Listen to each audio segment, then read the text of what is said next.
Tonight we step into a room where broken clay has outlived almost everything else. In the late 19th century, archaeologists working among the mounds of southern Mesopotamia began lifting tablets from the earth, small as hands, baked by accident, scarred by fire, and marked with signs pressed into wet clay thousands of years ago. Some of these tablets eventually reached great museum collections, including the British Museum, where scholars studied the Sumerian King List and found something deeply strange. The earliest kings of Sumer were said to reign not for 40 years, or 60, or even 100, but for tens of thousands of years. You can almost hear the polite silence in the reading room. A king reigning for 28,800 years is not a normal historical claim. It is not even a comfortable exaggeration. It feels like a number from another climate of thought, from a world where human life was measured not by birthdays, wrinkles, and funerals, but by cycles, cities, floods, and divine arrangements. So before you get comfortable, take a moment to like the video and subscribe, but only if you genuinely enjoy what I do here. And as the night settles in, right where you're listening from and your local time, there is something strangely fitting about it when the story itself is about time, counted differently across the long darkness of history. Now you're standing in the low southern plain of ancient Iraq, where the rivers Tigris and Euphrates wander through mud, reed beds, date palms, and shimmering heat. The land is almost flat but not empty. It breathes with insects, wet soil, animal dung, smoke, and the dull shine of water channels. The sky feels enormous here, pressing gently on the rooftops of mud brick houses. Nothing moves quickly. The day rises in pale gold, then hardens into white heat. Sand touches your lips. Reed mats creak under the weight of baskets, barley, and sleeping children. Somewhere nearby, a donkey complains with theatrical bitterness, because even in the ancient world, somebody is always having a worse morning than everyone else. Yet beneath this ordinary noise lies something stranger. In Sumer, time is not only passing, time is being recorded. A scribe sits with damp clay in his palm.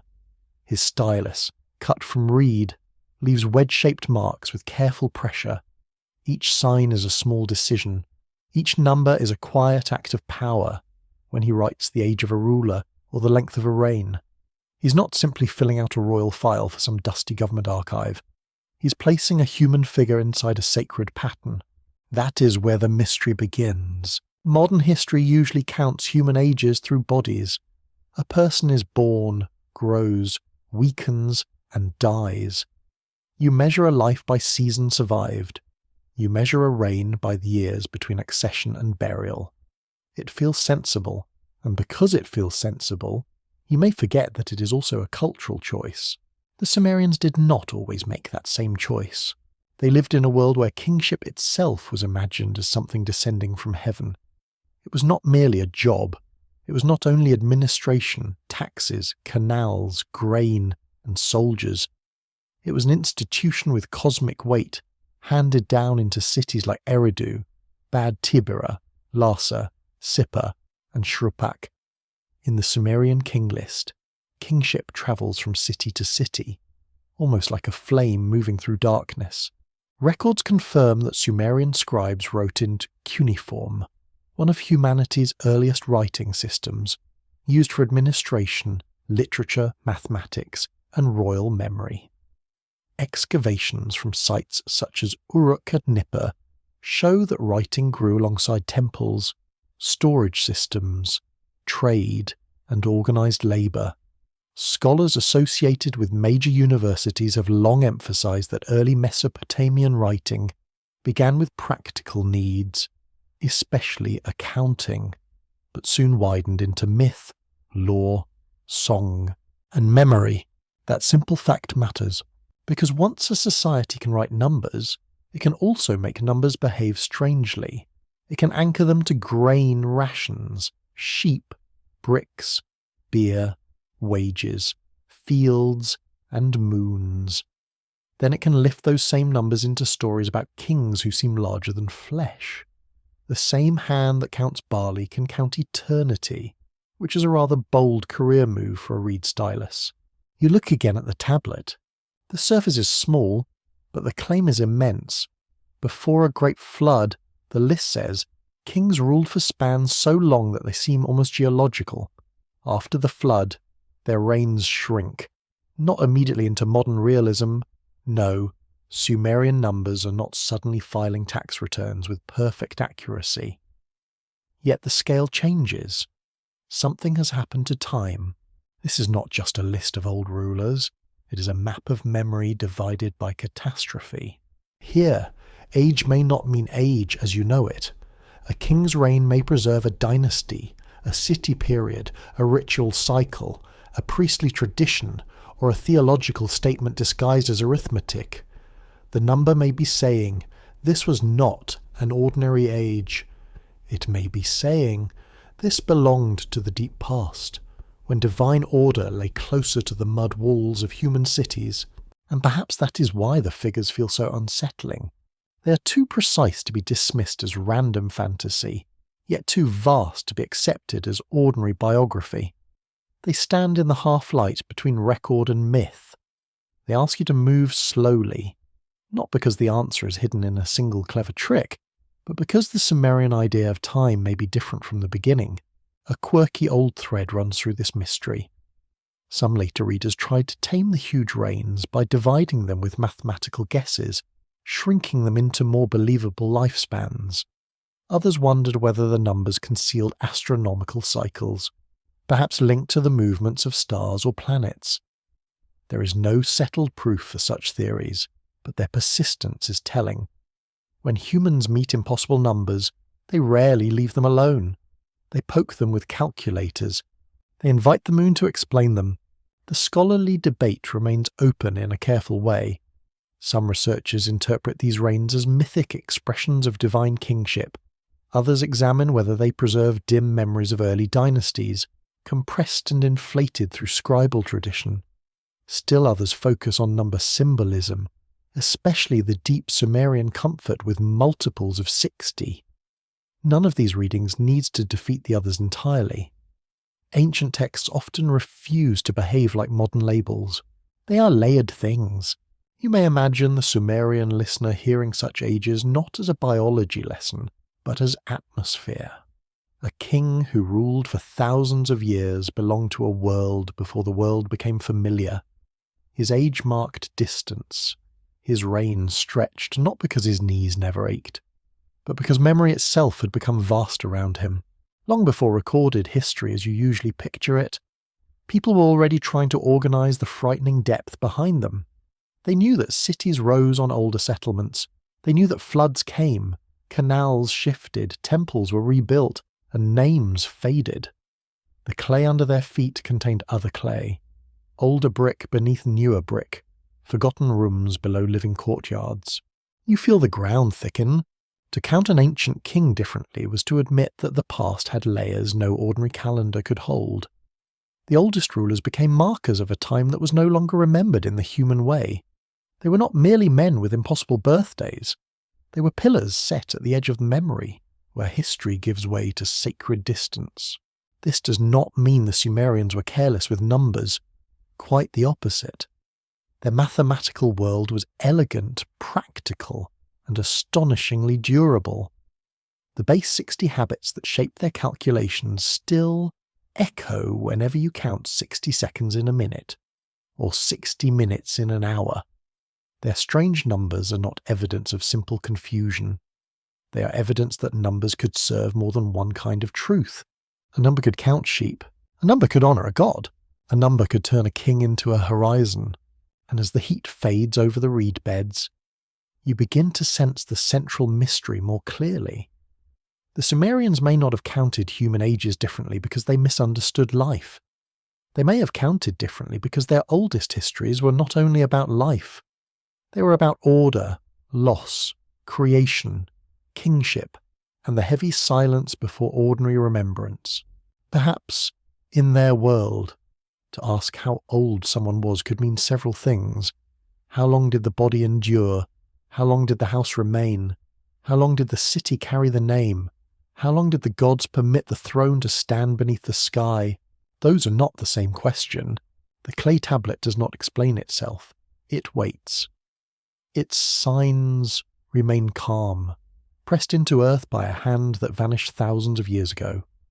You are left with the quiet possibility that Sumerian ages were never meant to fit neatly inside modern history. They were meant to open a door beneath it. You enter the tablet room as though entering a cooled chamber beneath the afternoon heat. Outside, the land is bright and loud with insects. Inside, the air feels still, almost powdered. Clay shelves rise in rows, and every surface seems to hold the faint smell of dust, old reeds, and earth that once knew river water. Nothing here shines, nothing needs to shine. The tablets lie in their quiet brownness, patient and blunt, like small doors that forgot how to open. Your fingers do not touch them. That is sensible. Even imagination should behave itself around objects that survived 4,000 years. A curator lifts one tablet under soft light. The surface is uneven with broken corners and crowded signs. At first glance, the marks seem like damage. Then your eyes adjust. The wedges gather into order. Names appear, not in sound, but in pressure. Cities appear. Reigns appear. The clay begins to speak in the measured voice of a bureaucracy dreaming of eternity. This is where the Sumerian King List becomes less like a document and more like a corridor. You do not meet one king, you meet a procession. The list arranges rulers from remote antiquity down into more recognizable dynastic time, moving kingship from city to city as though authority itself travels across the plain. Eridu holds it, then another city, then another. The throne is never just furniture, it is a sacred weight. Records confirm that copies of the Sumerian King List were found in several versions, not as one perfect master tablet, but as a tradition copied and reshaped by scribes. Scholars from institutions such as Oxford and the University of Pennsylvania have studied how these lists combine political memory, mythic framing, and local claims to legitimacy. That matters because the text is not a neutral spreadsheet. Ancient scribes were many things, but emotionally detached accountants of cosmic kingship were probably not among them. You notice how the reigns breathe differently across the tablet. The earliest rulers are immense. Their numbers are not merely large, they are ceremonial, almost architectural. They rise like ziggurats made of arithmetic. Then, as the list moves toward historical kings better known from inscriptions and archaeology, the reign lengths become shorter, though still not always neat by modern expectations. The tablet is telling time in layers. A modern historian might ask a direct question. Did this king really live that long? The clay seems to answer with another question. What kind of time are you asking about? There is the time of flesh, which leaves teeth worn down by grain grit, joints bent by labour, and bones folded under house floors. There is the time of office, counted by regnal years, grain deliveries, canal work, and royal decrees. There is also the time of memory, which stretches whenever a community needs its beginning to feel older than ordinary speech. The Sumerian King List moves among all three. You stand among the shelves and imagine the scribble world that produced such a text. A young student bends over a practice tablet. His reed stylus presses signs again and again, until the clay becomes crowded with mistakes. His teacher corrects him, probably with less mystical patience than we like to imagine. Ancient education was not all incense and wisdom. Somewhere, surely. A bored student drew a bad donkey in the margin and hoped no one noticed. Yet the training was serious. The student learned signs for cities, gods, offerings, numbers, and rulers. He learns that writing can preserve a ration of barley and also a king whose reign stretches beyond human breath. He learns that a number may be practical in the morning and sacred by evening. This flexibility is not confusion. It is the genius of a culture in which administration and cosmology share the same clay. A quirky fringe tidbit clings to these tablets like candle smoke. Over the years, some enthusiasts have claimed that the long reigns prove the existence of superhuman beings. lost advanced civilizations, or visitors from the sky. The idea has become popular in modern speculative circles, where every impossible number is invited to wear a silver helmet. Yet the tablets themselves are calmer than that. They do not shout about machines or star roads. They speak in the older grammar of kingship: gods, flood, and city. Still, even careful dismissal can miss something important. The fringe fascination exists because the numbers really are strange. They disturb the tidy boundary between history and myth. They ask why an ancient scribe, perfectly capable of counting jars and workers, would preserve rains that no body could endure. The answer may not be literal superhumans. It may be more interesting. The scribes may have been preserving the feeling of an age beyond normal scale. That feeling has historical value. An open scholarly debate surrounds the purpose of the list itself. Some specialists see it as a political tool, designed to show that true kingship passed through certain cities in a divinely ordered sequence. Others read it as a learned synthesis, gathering older tales, local traditions, and royal memories into one grand pattern. Another line of interpretation treats its impossible reigns as symbolic numbers, shaped by the prestige of sacred calculation. The debate remains alive because the text is not one thing only. It is record and argument. It is memory and theology. It is a list that behaves like a myth. The clay tablets also reveal something about authority. When a king's name appears in writing, it no longer depends only on living mouths. It can survive the death of witnesses. It can cross generations. It can travel into archives, temples, schools, and later copies.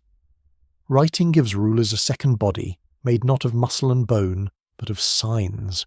This second body can become very old.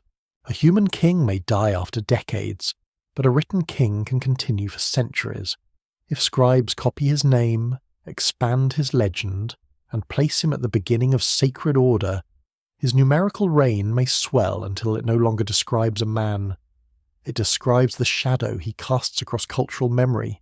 You sense that shadow in the room. A tablet does not need to be large to contain vastness.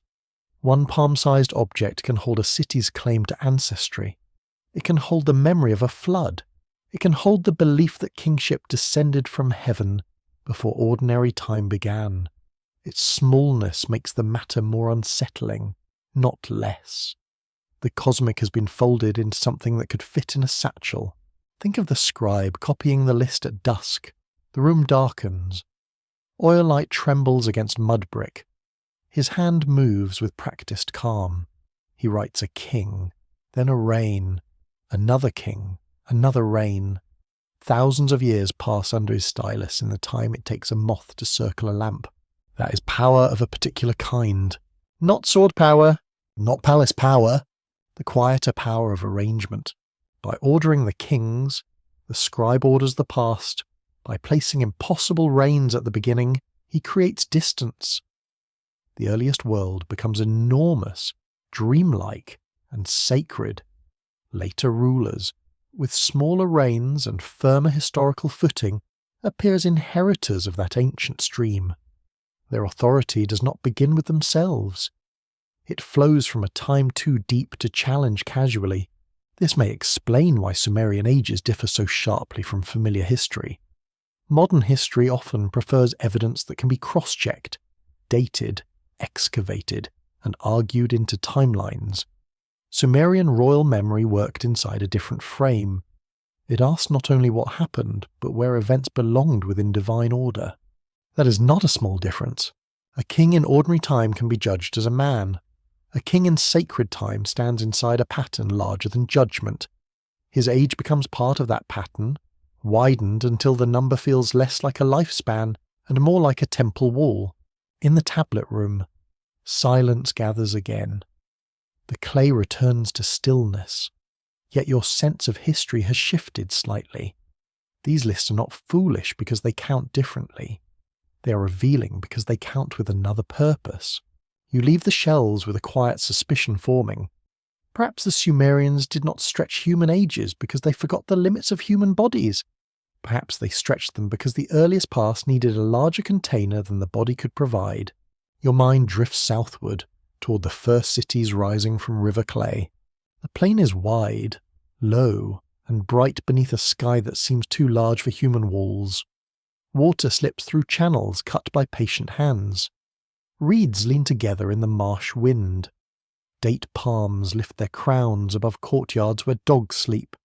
Children argue, and workers carry baskets of mud on bent shoulders. The city does not appear all at once. It gathers. First there are huts, shrines, storage rooms, and footpaths hardened by use. Then there are walls, workshops, courtyards, platforms, drains, granaries, and temples. Slowly, a place becomes more than a settlement. It becomes a centre, with memory thickening around it like silt after floodwater. You walk toward Eridu in imagination, one of the names that later tradition placed near the beginning of kingship. The air smells of marsh water, fish, smoke, and baked mud. The ground is damp in some places, cracked in others. A crane lifts from the reeds with the offended dignity of a minor official.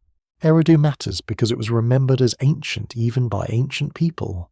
Archaeology confirms that Eridu was among the early major settlements of southern Mesopotamia, with temple levels rebuilt again and again over many centuries. Research discussed by scholars at major universities has long treated these repeated temple layers as evidence of continuity, ritual focus, and local memory. The important point is simple. The city itself became a stack of time. One shrine stood above an older shrine. One floor sealed another floor. One sacred building rose over the bones of its own past. That physical layering helps you understand why Sumerian ages could feel unstable to modern readers. In a place where buildings were rebuilt on older foundations, the past was not something behind you. It was under your feet. Every raised platform was a quiet reminder that human life sat on buried decisions, forgotten repairs, and rituals older than the people performing them. Imagine walking into such a city at sunset. The heat loosens. The colour of the walls turns honey brown. Smoke from cooking fires spreads across lanes so narrow that voices seem to rub against the brick. Somewhere, a potter turns wet clay with steady hands. Somewhere else, a priestly worker counts offerings, and a woman grinds grain with a sound like stone remembering stone. Everything is ordinary. Everything's also ceremonial. This is the strange double life of early cities. They are places of meals, sweat, debts, gossip, illness, and mud on ankles. Yet they are also imagined as points where the divine order touches human labour. A temple is not only a building, it is a machine of meaning, drawing grain, animals, textiles, workers, songs, and numbers toward the gods. In such a world, age does not belong only to bodies. A city has an age. A temple has an age. A cult has an age. A name has an age, especially when people keep speaking it while rebuilding walls around it. When later scribes assign vast reigns to early rulers, they may be measuring something closer to the age of sacred authority than the pulse of one human chest. That possibility changes the mood. The first cities of Sumer did not think of themselves as modern archaeological sites, obviously. No one woke at dawn and said, "Splendid. We are now becoming evidence for a museum catalogue." They lived inside their own needs. They repaired canals because fields required water. They stored grain because hunger was not philosophical. They honoured gods because the world seemed dangerous, generous, and easily offended. A quirky fringe tidbit often attached to Eridu calls it the world's first city in a grand, almost magical sense. Some modern retellings imagine it as a lost cradle of secret wisdom, a marshland source from which civilization flowed complete and mysterious. The truth is quieter and stronger. Eridu was one important early centre among several, and its power lies not in fantasy perfection, but in its extraordinary depth of occupation and memory. That is more interesting anyway. Perfection is dull. Layered survival is not. The cities before the flood in the King List occupy a peculiar space.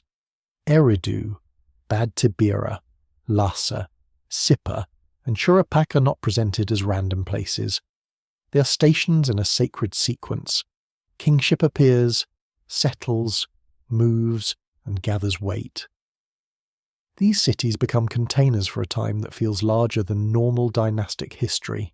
You stand near a canal and watch workers close a gate. Water changes direction. A field drinks. The movement looks small, but it reveals the foundation of urban life. Without irrigation, the southern plain could not sustain its growing centres in the same way. Water had to be guided, argued over, measured, and maintained. A canal is a calendar made of mud. It tells people when to work, when to sow, when to fear neglect, and when to praise abundance. This is where human time meets civic time. A person may count age by seasons lived. A city counts by canals cleared, temples rebuilt, harvests gathered, and disasters endured. The early Sumerian imagination seems to fold these measures together. When royal numbers swell beyond human possibility, they may carry the weight of places that endure longer than the individuals. The scholarly debate remains open around how directly the antediluvian cities in the King List reflect real early urban memory. Some historians see genuine place names wrapped in mythic chronology. Others argue that the list arranges sacred geography more than recoverable history. A further view suggests that early cities were used as symbolic anchors, lending ancient authority to later political ideas. The evidence invites caution, not boredom. Caution can be beautiful. It lets the shadows remain. You move through the city as night approaches. The mud brick walls release stored warmth into the cooling air. A distant bell or wooden clapper marks temple activity. Sandals scrape over packed earth. A child laughs, then is hushed. The sky fills with stars bright enough to make the roof seem lower. Here, time feels vertical. Above you are stars and gods. Around you are households and labour. Beneath you are older floors, older ash, older offerings, older walls. This vertical sense of time may have shaped how people imagined the beginning of things. The deep past was not empty. It was crowded with foundations. It held first cities, first shrines, first kings, and the dangerous nearness of divine decision. To describe that past with ordinary lifespans may have felt too thin. So the numbers grew. They became wide enough to hold awe. A ruler of an early city did not need to be remembered as a 70-year-old man with sore knees and administrative headaches, though he may have been precisely that in life. In the list, he becomes part of the city's sacred age. His reign stretches because the world around him is being stretched into origin time. Long before history became a modern discipline, people needed ways to say, this happened in the beginning, when things were not yet as they are. The Sumerians used city names, divine kingship, flood memory, and immense numbers. Their method feels strange only because the modern mind often separates myth from record more sharply than ancient scribes did. The city settles into darkness. Oil lamps flicker behind doorways. Reed roofs whisper in the night air. Somewhere a tablet dries beside a wall, holding signs that will outlast the hands that shaped them. The first cities do not explain the impossible ages completely, but they give them a home. Those ages belong to streets made of mud, temples built over temples, canals reflecting stars, and people who sensed that civilization had begun long before anyone living could remember. In that silence, the oldest numbers stop looking like mistakes. They begin to look like ruins. For a moment, it feels as though the night sky has lowered itself over the city. You stand on a temple terrace while the heat leaves the baked brick slowly, like breath from a sleeping animal. The river plain has darkened into silver and black. Pools along the irrigation channels catch the stars, so that heaven appears both above and underfoot. A priest watches the horizon. A scribe waits with clay. Somewhere below, an old gate creaks in the evening wind. In this world, rulers are not measured only by the narrow length of a human life. They are measured against the sky. The immense reigns of early Sumerian kings begin to feel less like ordinary biography and more like celestial architecture. Their numbers are too vast for flesh, yet too deliberate to be meaningless. They seem arranged, shaped, and chosen. A king ruling for thousands of years becomes less a man sitting on a throne, and more a fixed light placed at the beginning of memory. You notice the pattern slowly. The first royal ages are not messy numbers that stumble across the tablet. They have the smoothness of calculation. They belong to a culture that loved ordered quantity, that could divide, multiply, distribute, and record with disciplined skill. The Sumerians were not frightened by large numbers. They handled them with quiet confidence, especially when counting grain, land, labour, animals, and offerings.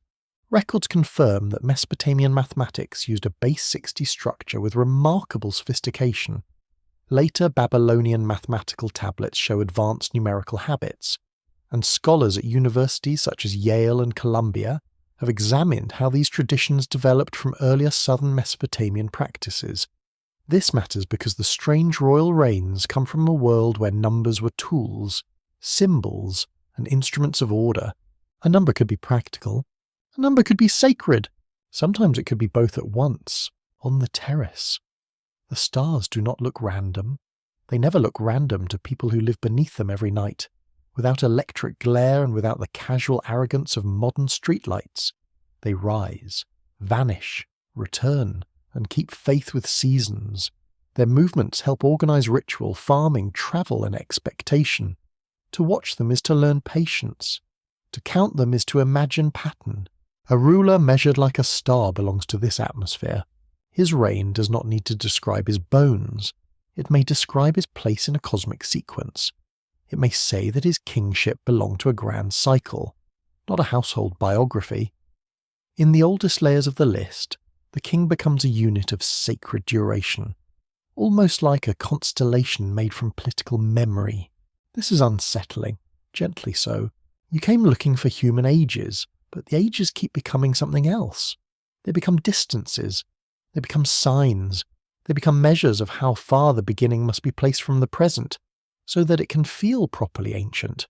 Ancient scribes knew very well that ordinary people died.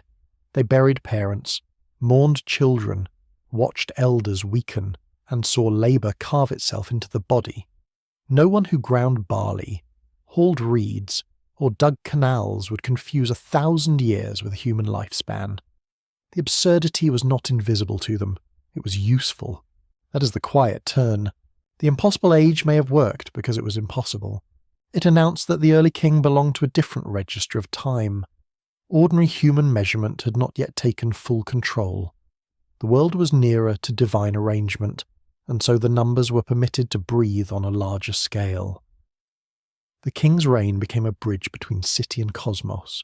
A quirky fringe tidbit circles this idea with predictable enthusiasm. Some modern interpreters have tried to connect the huge reigns to planetary cycles, especially because Mesopotamian observers later became famous for careful sky watching. They imagine royal ages as coded astronomy, with kings standing for star, planets, or long celestial periods. The evidence does not let that claim settle comfortably into certainty. Still, the instinct behind it is understandable. The numbers feel as if they want a sky above them. The sky was certainly there. The scholarly debate remains delicate. Some researchers view the enormous reigns as sacred numerology, where numbers carry prestige because of their mathematical elegance. Others argue that the reigns may inflate dynastic periods, turning long lines of rulers into single ancestral names. Another interpretation suggests that the figures distinguish mythic time from historical time, creating a boundary that ancient audiences would have understood without needing modern footnotes. The discussion continues because the tablets sit precisely between myth, politics, and memory. You look down from the terrace. The city spreads below in dim layers. Courtyards hold small lamps. Smoke lifts in soft columns. The smell of sesame oil, wool, mud, and cooling ash moves through the air. A worker laughs somewhere near the gate, then coughs. A child cries briefly, then quiets. Life continues, and unimpressed by cosmic speculation, which is honestly rather healthy of it. Yet the temple above the city gathers those ordinary lives into something larger. Offerings arrive there. Accounts are written there. Rituals are performed there, the gods are fed there, praised there, petitioned there, and perhaps feared there. The king's authority is tied to this structure. He is expected to secure order, maintain canals, honour temples, defend the city, and stand as mediator between human need and divine demand. So his reign, in memory, may expand to match that burden. A normal age would make him merely old. A vast age makes him foundational. It says he belongs to the architecture of the world. He is not just remembered, he is installed. The Sumerian word world is one of relationships. God to temple, temple to city, city to field, field to worker, worker to ration, ration to account, account to tablet. In such a system, the king's number is not isolated. It sits among other measured things, and it helps the whole structure make sense. This is why the early royal ages can feel like stars. Stars are individual points, but their meaning appears in arrangement. One star is bright. A pattern of stars becomes a story, a season, a direction, a warning, or a promise. One king is a ruler. A sequence of kings becomes a cosmic history of authority moving through cities. The old numbers shimmer inside that sequence. They do not ask you to picture one man eating breakfast for 30,000 years. That would become tedious after the first few centuries, and the kitchen staff would rightly object. Instead, they ask you to feel the weight of an age so distant that ordinary bodies cannot represent it. This is symbolic scale. You may think of a mountain shown on a map. The mark is small, but it represents height, stone, snow, danger, and weather. The Sumerian royal number may work in a similar way. It is a compact sign for something too large to narrate plainly. It tells you that the beginning was not simply earlier. It was different. The night deepens. The scribe presses another number into clay. His hand is steady. Though the oil lamp flickers, he may not think he's inventing a mystery for distant centuries. He may believe he's preserving order, honouring tradition, and placing kings where they belong in the great pattern of remembered time. The king becomes a star in clay, not because he is literally burning in the sky, but because his reign is used to create distance, rhythm, and awe. The number lifts him beyond the scale of family memory and sets him near the edge of sacred chronology. There, human age changes shape. It no longer follows the body alone. It follows the imagined structure of the cosmos. You remain on the terrace while the plane sleeps below. The stars hold their positions with serene indifference. The clay cools. The number dries. Somewhere in that small hardening surface, a human life has already become something larger, stranger, and less easily counted. The scent of damp clay fills the room before the first mark is made. A scribe sits cross-legged near a low table, with a lump of river mud resting in his palm. It is not yet a tablet. It is still soft, still uncertain, still able to become a receipt, a lesson, a prayer, a royal name, or a number so large that it pushes the mind towards silence. The reed stylus waits between his fingers like a small instrument of command. You watch him begin. He does not write quickly. The marks must be placed with care, because clay remembers pressure. Too light, and the sign fades. Too hard, and the surface buckles. The tablet demands balance. Every wedge is a negotiation between hand, tool, and earth. It is a quiet craft, yet it carries the weight of cities. This is where the hidden arithmetic begins to stir. Sumerian counting was not a single flat habit. It changed according to what was being counted. Grain, land, silver, labour, and time could pass through different systems of notation and measure. The scribe learned these differences as part of his world. Numbers were not bare little creatures wandering alone. They came dressed for particular duties. A measure of barley belonged to one context. A field belonged to another. A reign belonged to something stranger. Records confirm that early Mesopotamian scribes used complex accounting systems long before writing became a vehicle for literature. Studies from major research collections and universities have shown that numerical tablets from southern Mesopotamia preserve careful records of commodities, workers, livestock, and administrative control. These were not vague scratches made by dreamy priests. They were disciplined tools for managing real goods in real institutions. And yet, from that practical discipline, enormous symbolic numbers could rise. The same culture that counted sheep carefully could also place a king inside a span of tens of thousands of years. This is not contradiction, it is range. A violin can play a lullaby or a funeral lament, and no one accuses the strings of inconsistency. Numbers, too, can change their tone. You lean closer to the tablet. The scribe has learned units that build upon one another. Small numbers climb into larger groupings. 60 becomes a powerful hinge. 600 stands with weight. 3,600 opens a greater chamber. These values can be multiplied, arranged, and made elegant. They are not random piles. They have texture. This matters for royal ages. Many of the oldest reigns in the King List can be understood as multiples of significant numerical units. They look crafted rather than improvised. Their vastness may come from a scribal world in which certain numbers felt whole, balanced, and worthy of sacred history. A reign did not need to be realistic if its purpose was to place a ruler inside a grand sequence. The arithmetic is hidden because it does not explain itself. The tablet does not pause politely to say, "Dear future listener, please note that this number is symbolic." Ancient texts rarely come with helpful museum labels attached to their souls. They preserve the system by using it, not by apologizing for it. So you must listen to the numbers as Sumerian scribes may have heard them, with rhythm, scale, and inherited authority. A king ruling for 36,000 years sounds impossible as flesh. As number symbolism, it begins to glow. 36,000 is not only big, it is shaped. It is tied to multiplication, to the prestige of large ordered units, and to the habit of thinking through repeated cycles. It can suggest completion rather than duration. It can mark a reign as belonging to a totalized age, a time gathered into one commanding figure. Here the scribe's work becomes almost musical. He does not merely record how long a ruler sat in a palace. He places a value into a sequence of values. Each reign relates to the others by size, position, and atmosphere. The early world stretches wide.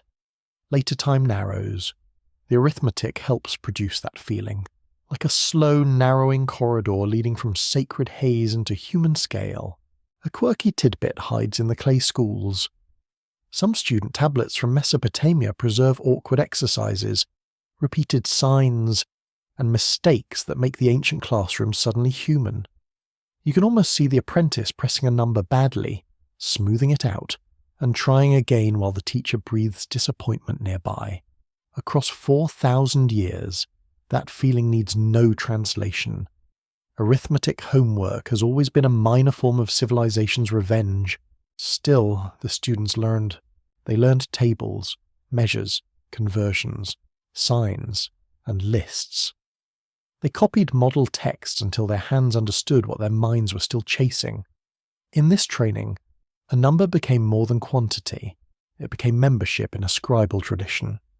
To write the correct number in the correct place was to participate in order. That word matters. Order. The Sumerian royal ages may not be counting years in the modern personal sense. They may be arranging the deep past according to ordered magnitudes. In a world where temples stored goods, rulers sponsored building, and scribes stabilized memory, numerical order was a way of resisting chaos. The flood, the collapse of cities, the loss of names, and the frailty of bodies could be answered with a list. A list is a small wall against oblivion. The open scholarly debate takes several careful paths here. Some historians argue that the enormous reigns are primarily ideological, crafted to magnify ancient kingship. Some specialists in mathematics examine whether the numbers reflect learned preferences for particular multiples and units. Others suggest that long reigns may represent dynasties or city phases compressed into the name of one ruler. The questions remain alive because the numbers sit at the crossing of calculation, memory, and power. You hear the stylus again.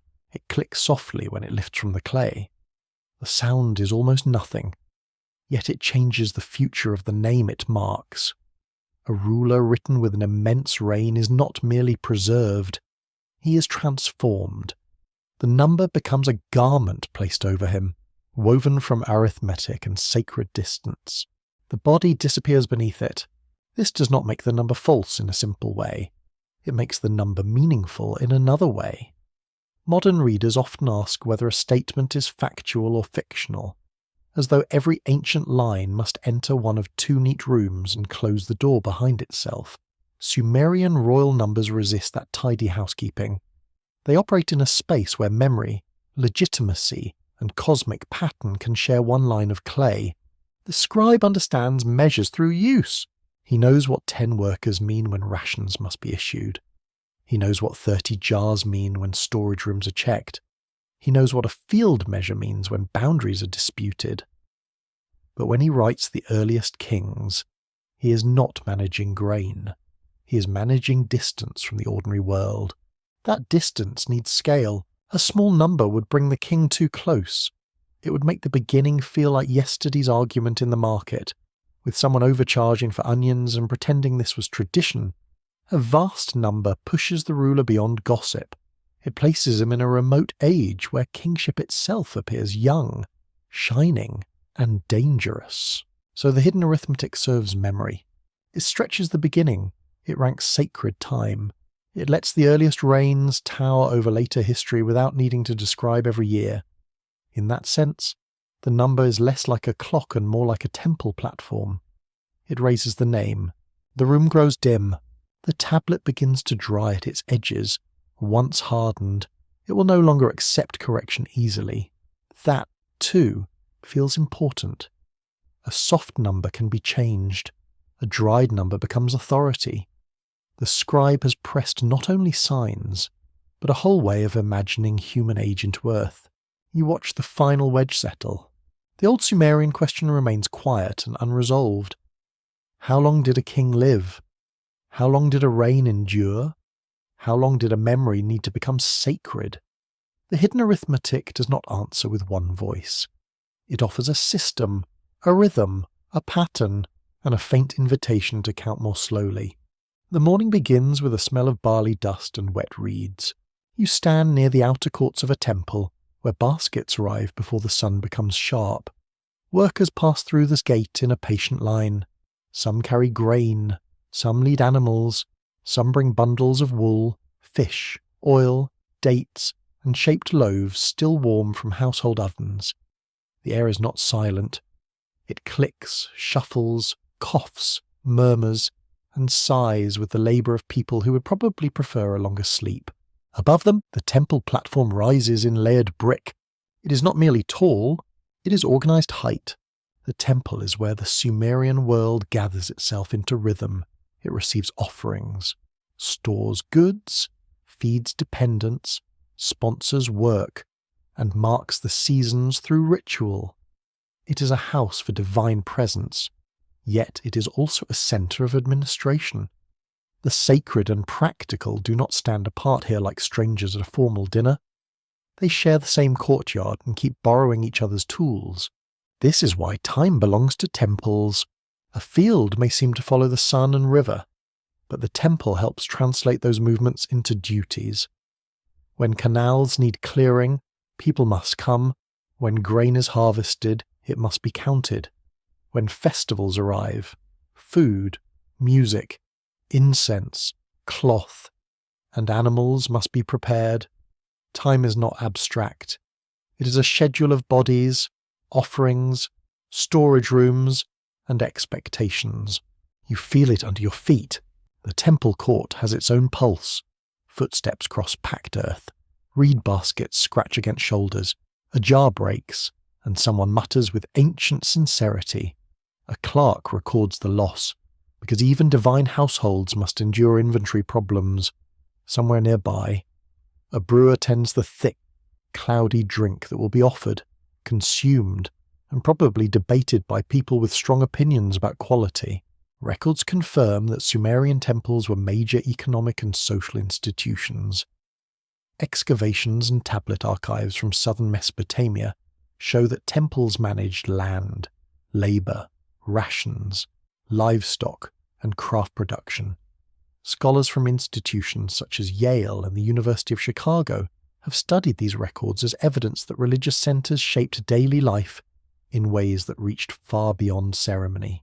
That historical fact changes the meaning of age. If temples organise work, memory, ritual, and political legitimacy, then the passing of time is not simply a private matter. A person ages within the temple's rhythm. A worker receives rations by institutional accounting. A farmer follows irrigation and harvest obligations. A singer, priest, cook, herder, weaver, and doorkeeper all move through calendars shaped by sacred duty. The temple does not merely watch time pass, it makes time usable. A month becomes a preparation. A season becomes a labour command. A year becomes a cycle of offerings, harvests, repairs, and festivals. The body may feel time as hunger, soreness, birth, sickness, and sleep.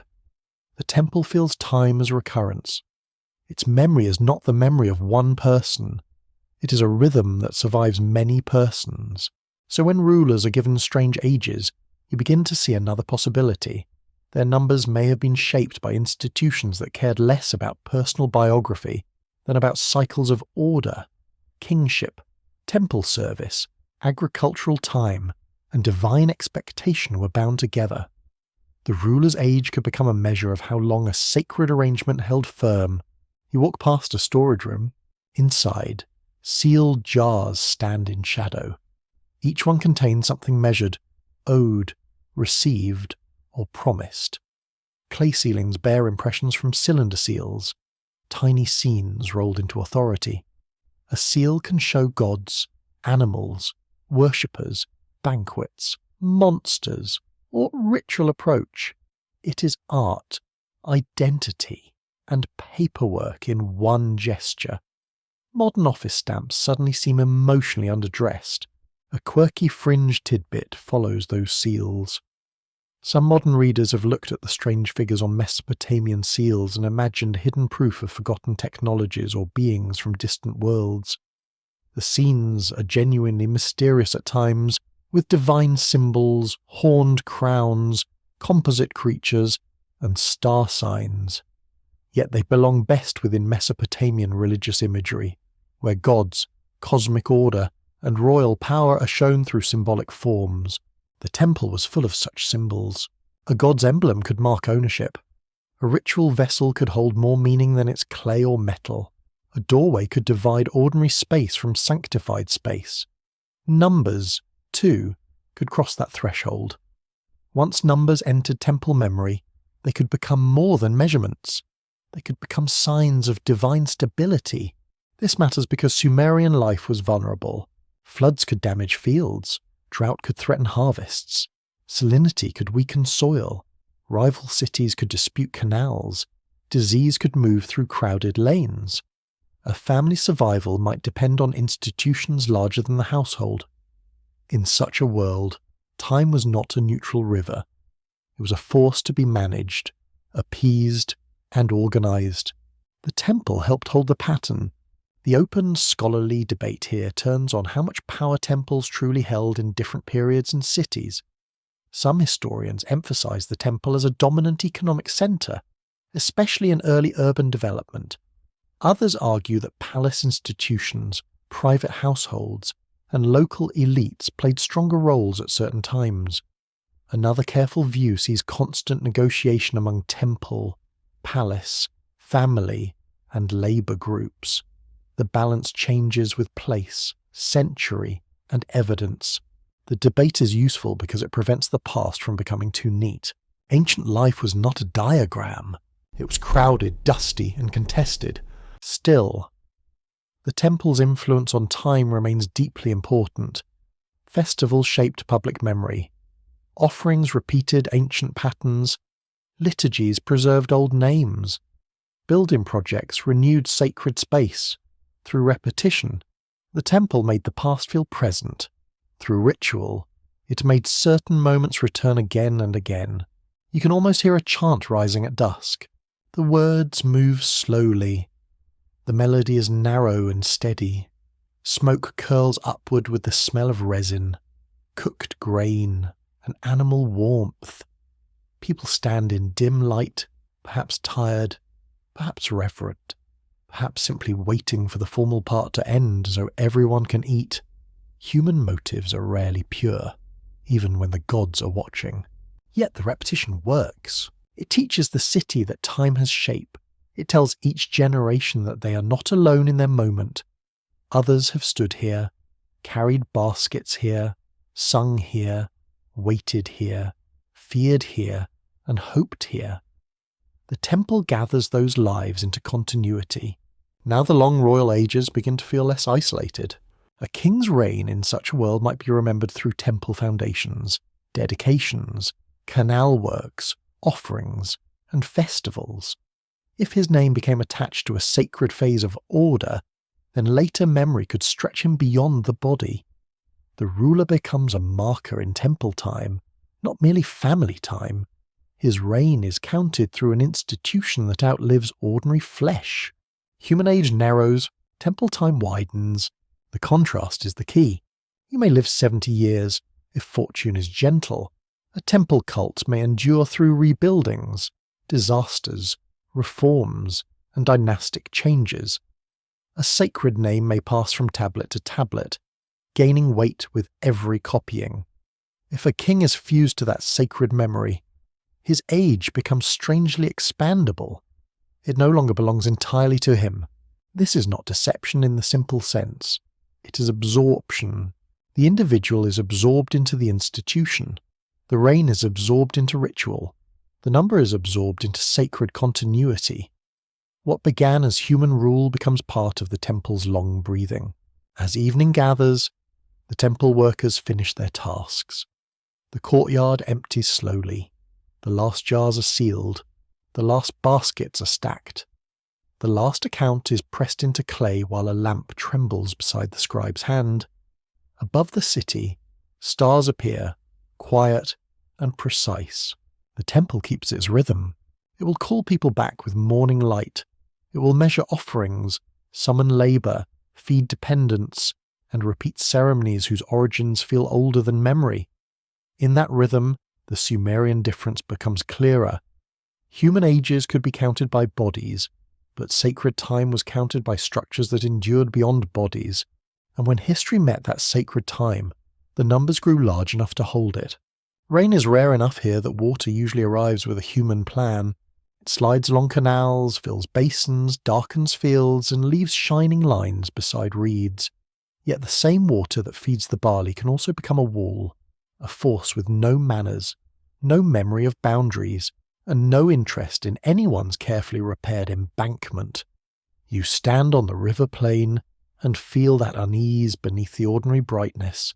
The land is low, the rivers are restless. The cities know this. A flood in southern Mesopotamia is not only weather, it is interruption.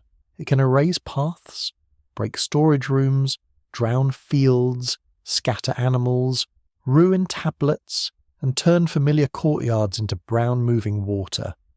It can make a city feel suddenly temporary, as though all human order were only a thin layer drawn over mud.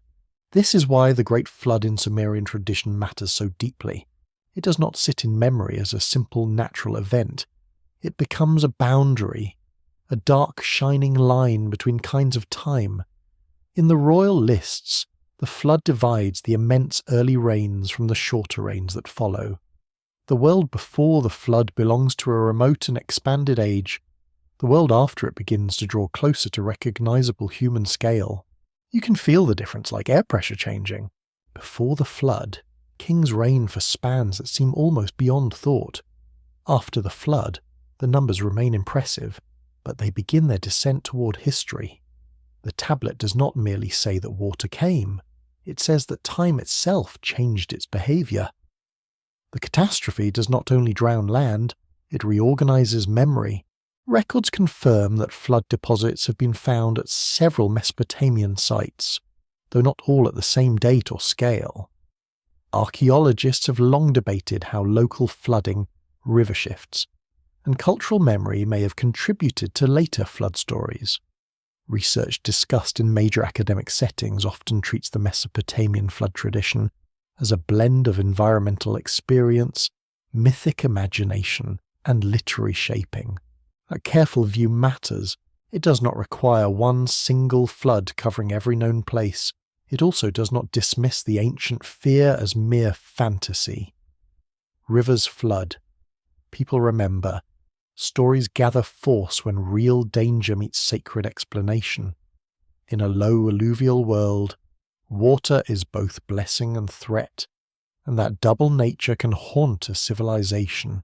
You stand beside a canal after a storm. The banks are slick. Mud grips your sandal.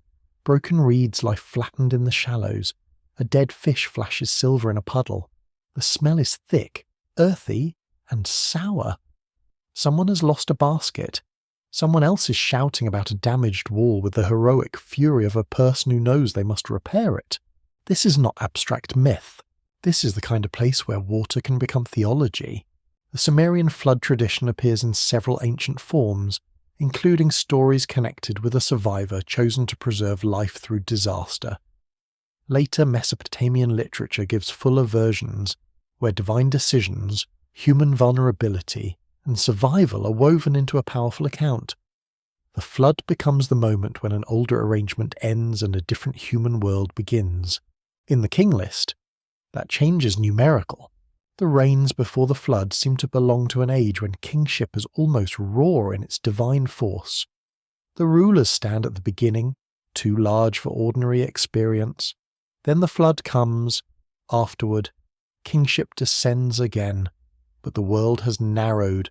The ages shorten, as though humanity has moved farther from the impossible dawn. A quirky fringe tidbit flows through this subject like a reed boat with too much confidence. Some modern writers have searched for one dramatic global catastrophe behind every ancient flood story, linking Sumer, later Near Eastern traditions, and distant cultures into a single forgotten disaster. The attraction is obvious. One flood, one memory, one thrilling answer. Yet the evidence points more carefully toward many floods, many landscapes, and many ways of turning danger into story. Reality can be less tidy and more haunting. Many floods leave many memories. Over centuries, those memories can merge with ritual, kingship, and divine judgment. A city destroyed by water becomes more than a damaged settlement. It becomes proof that order can fail. A survivor becomes more than a fortunate person. He becomes a bridge between worlds. A date becomes less important than a division, the before and the after. That division is the heart of the mystery. The flood acts like a blade drawn through time. On one side, the old kings rule for vast spans. On the other, kings still inherit divine authority. But their reigns begin to shrink toward the human. It is as if the flood washes away the first scale of existence and leaves behind a different arithmetic. The scholarly debate remains open over how the flood functions in the royal tradition. Some historians see it as a mythic marker separating legendary origins from more historically grounded dynasties. Others suggest that it reflects memories of severe local flooding, later magnified through scribal tradition. Literary scholars often examine how catastrophe gives structure to human history, allowing a society to organize the past around a single, memorable rupture. The tablet does not choose only one. It lets water carry several meanings at once. You imagine a family returning after floodwater recedes. Their house wall has softened. The floor is slick. Stored grain smells wrong. A child finds a clay figurine half buried in silt. An older woman looks toward the temple and says nothing, because silence can sometimes hold more anger than speech. Then life resumes, because it must. Mud is scraped away. Walls are patched. Fields are checked. Animals are counted. Offerings are made. Loss is absorbed into labour. The city does not forget, but it cannot remain forever in the moment of disaster. It turns memory into ritual, story, warning, and record. This is how catastrophe becomes chronology. Modern time often marks years by numbers on a calendar. Ancient communities often mark time by events that tore through ordinary life. The year of a great flood, the year a city fell, the year a canal was dug, the year a king built a temple. Time becomes memorable when it wounds, feeds, frightens, or transforms. The Sumerian flood marks such transformation on the largest scale. It says there was an age before normal history, and that age ended in water. The immense rains belong there, behind the flood, behind the softened wall of memory. The shorter rains belong to the world of rebuilding, inheritance, and human limitation. The difference in counting is not random. It is part of the narrative architecture. You hear the water at night. It moves softly in the channels, innocent now, silver beneath the moon. Frogs call from the reeds. A dog barks once, then settles. Somewhere a scribe copies a list, and the phrase about the flood stands between two worlds of numbers. His stylus presses the boundary into clay. A line of text becomes a shoreline. Perhaps that is why the flood remains so powerful. It gives shape to the unmanageable depth of the past. Without it, the immense ages might drift without anchor. With it, they become the property of a lost world, an earlier order that cannot be entered directly. The flood protects the mystery by placing it beyond recovery. You cannot interview the kings before the flood. You cannot walk their streets unchanged. You can only stand on the later bank and read the numbers left behind. The water has done its work. It has separated memory from history, gods from rulers, origin from inheritance. It has made the earliest ages feel not merely long, but unreachable. In that unreachable space, the Sumerians could count differently because they were not counting ordinary years alone. They were counting distance from a drowned beginning. The river keeps moving. It carries silt, reflections, insects, broken reeds, and the faint image of stars. It carries life forward with no promise that it will be gentle. Somewhere in that dark movement, the oldest human ages become part of a world that water closed behind itself. The air inside the workyard tastes of dust, sweat, and crushed straw. You stand where clay bricks are being shaped beneath a pale morning sky. Men and women bend over wooden moulds, pressing wet mud into corners, lifting, turning, smoothing, and setting each brick down to stiffen in the sun. Their hands are coated to the wrist. Their backs ache. Their conversation moves in low, practical waves, because civilization, when seen closely, often looks like people trying not to injure themselves before noon. Beyond the yard, the temple rises. Beyond the temple, the palace watches. Between them, humanity works. This is where the Sumerian idea of human age becomes quietly uncomfortable. The long reigns of ancient kings are not only about rulers, they also imply a world in which ordinary human life is brief, useful, and carefully placed beneath larger powers. The gods endure. Kingship descends from heaven. Cities carry sacred names. Temples breathe across generations. Humans move through that arrangement like sparks from a fire. Bright for a moment, then gone. The contrast is deliberate. If kings belong to divine timetables, workers belong to daily schedules. A ruler may be granted a reign that stretches across symbolic ages, but a brickmaker counts morning heat, ration portions, family worries, and the stiffness in his fingers. The Sumerian world could hold both scales at once. That is part of its strange power. Records confirm that Mesopotamian administrative tablets list workers, rations, tasks, and institutional obligations with striking care. Scholars at universities such as Harvard, Chicago, and Pennsylvania have examined these records as evidence for organized labor systems tied to temples, palaces, fields, and workshops. The clay does not only remember kings, it also remembers the people who moved grain, shaped bricks, brewed beer, wove textiles, and dug canals. That fact restores weight to ordinary lives. The grandest king list can make humanity seem tiny beneath sacred chronology. The ration tablet answers softly. No, they were counted too. Not always kindly, not always personally, but counted.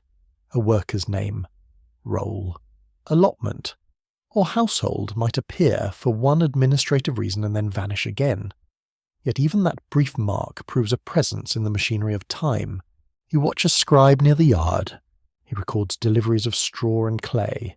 He notes work groups. He knows who received barley, who owes labour, and which supervisor will become loudly unpleasant if totals fail to match.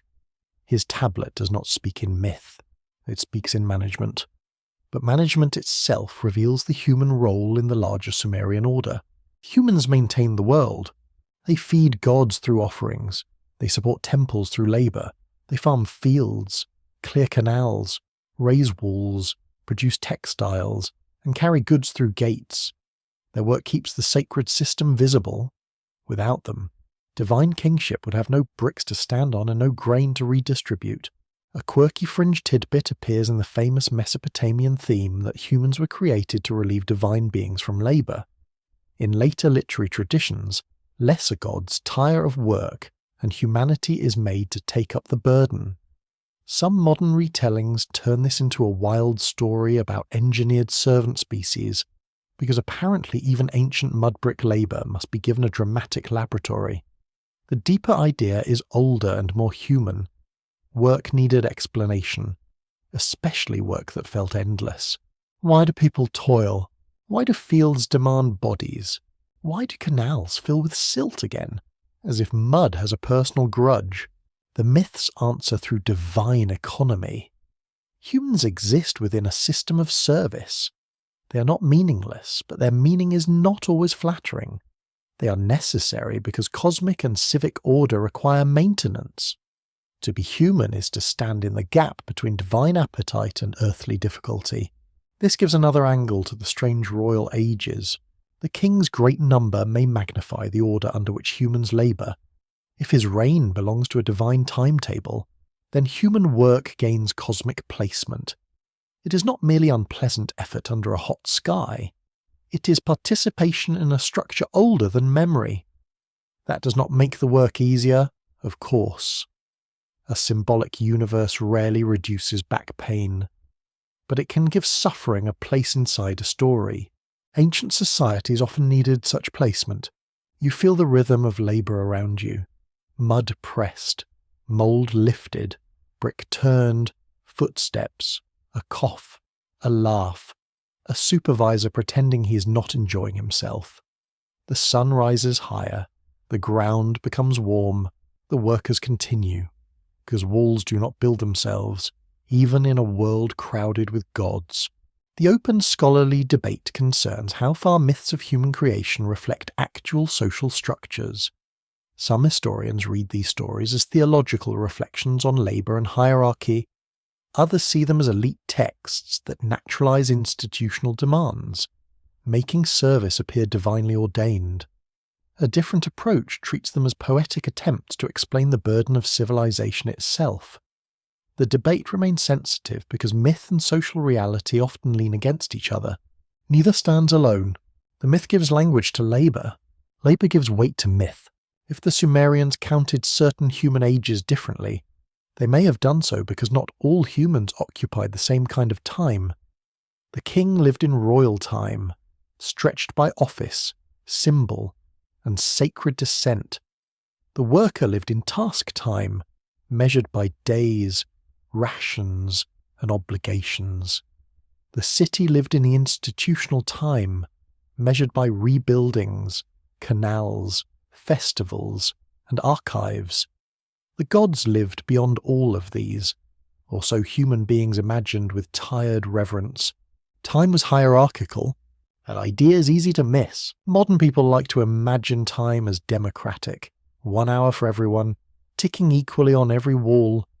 Ancient experience was not so simple. The same sun crossed the sky for all. Yes, but the meaning of its passage differed sharply. A priest awaited a ritual date. A farmer feared a missed irrigation turn. A mother counted the days of a child's fever. A king counted regnal years. A scribe counted barley jars until his soul quietly left his body. Each life had its calendar. Humanity's role in Sumerian thought may have been to hold these calendars together through service. Ordinary people carried the material burden of divine and civic order. Their short lives were woven into institutions that claimed longer life. Their bodies made possible the temple's rhythm, the palace's power, and the king's remembered greatness. This does not make them invisible. It makes their invisibility part of the mystery. The worker shaping bricks may never receive an impossible age on a royal list. His name may never be recited in a formal genealogy. Yet his brick becomes part of a wall. The wall becomes part of a temple. The temple becomes part of a city's sacred memory. That memory may later support a king whose reign expands into thousands of years, so the brief life feeds the long number. This is perhaps the most human part of the story. Behind every vast royal age, there are countless ordinary days. Someone carried water, someone patched a roof, someone ground grain until the shoulders burned, someone kept accounts, someone buried a parent and returned to work because the canal still needed clearing. The great timetable rests on small endurance. As the afternoon light softens, the brickyard grows quieter. Rows of drying bricks catch the low sun. Workers rinse mud from their arms in a shallow channel. The water turns cloudy, then clears. A child runs along the edge and is scolded before falling in, which feels like a victory for ancient parenting. The temple shadow lengthens across the yard. In that shadow, you sense how Sumerian ages may have worked as social imagination. They did not simply describe how long bodies lasted. They described where each body stood within the structure of gods, kings, institutions, and labour. Some lives were magnified into cosmic duration. Many lives were absorbed into the work that made such magnification possible.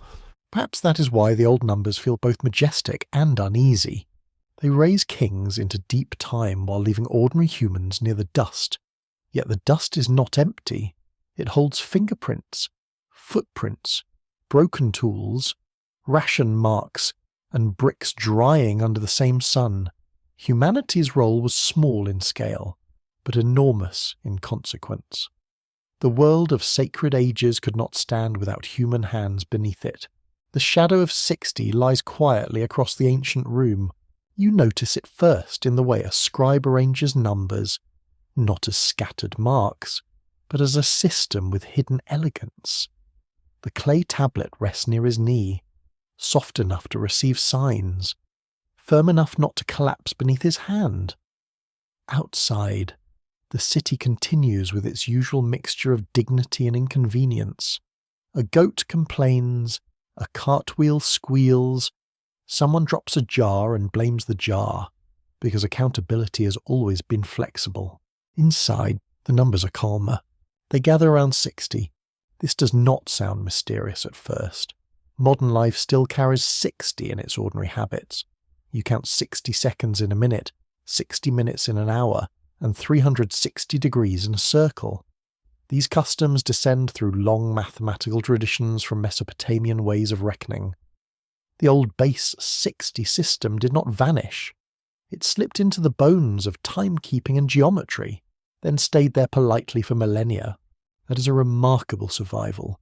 Records confirm that Mesopotamian mathematics developed a powerful sexagesimal system, meaning a system structured around 60.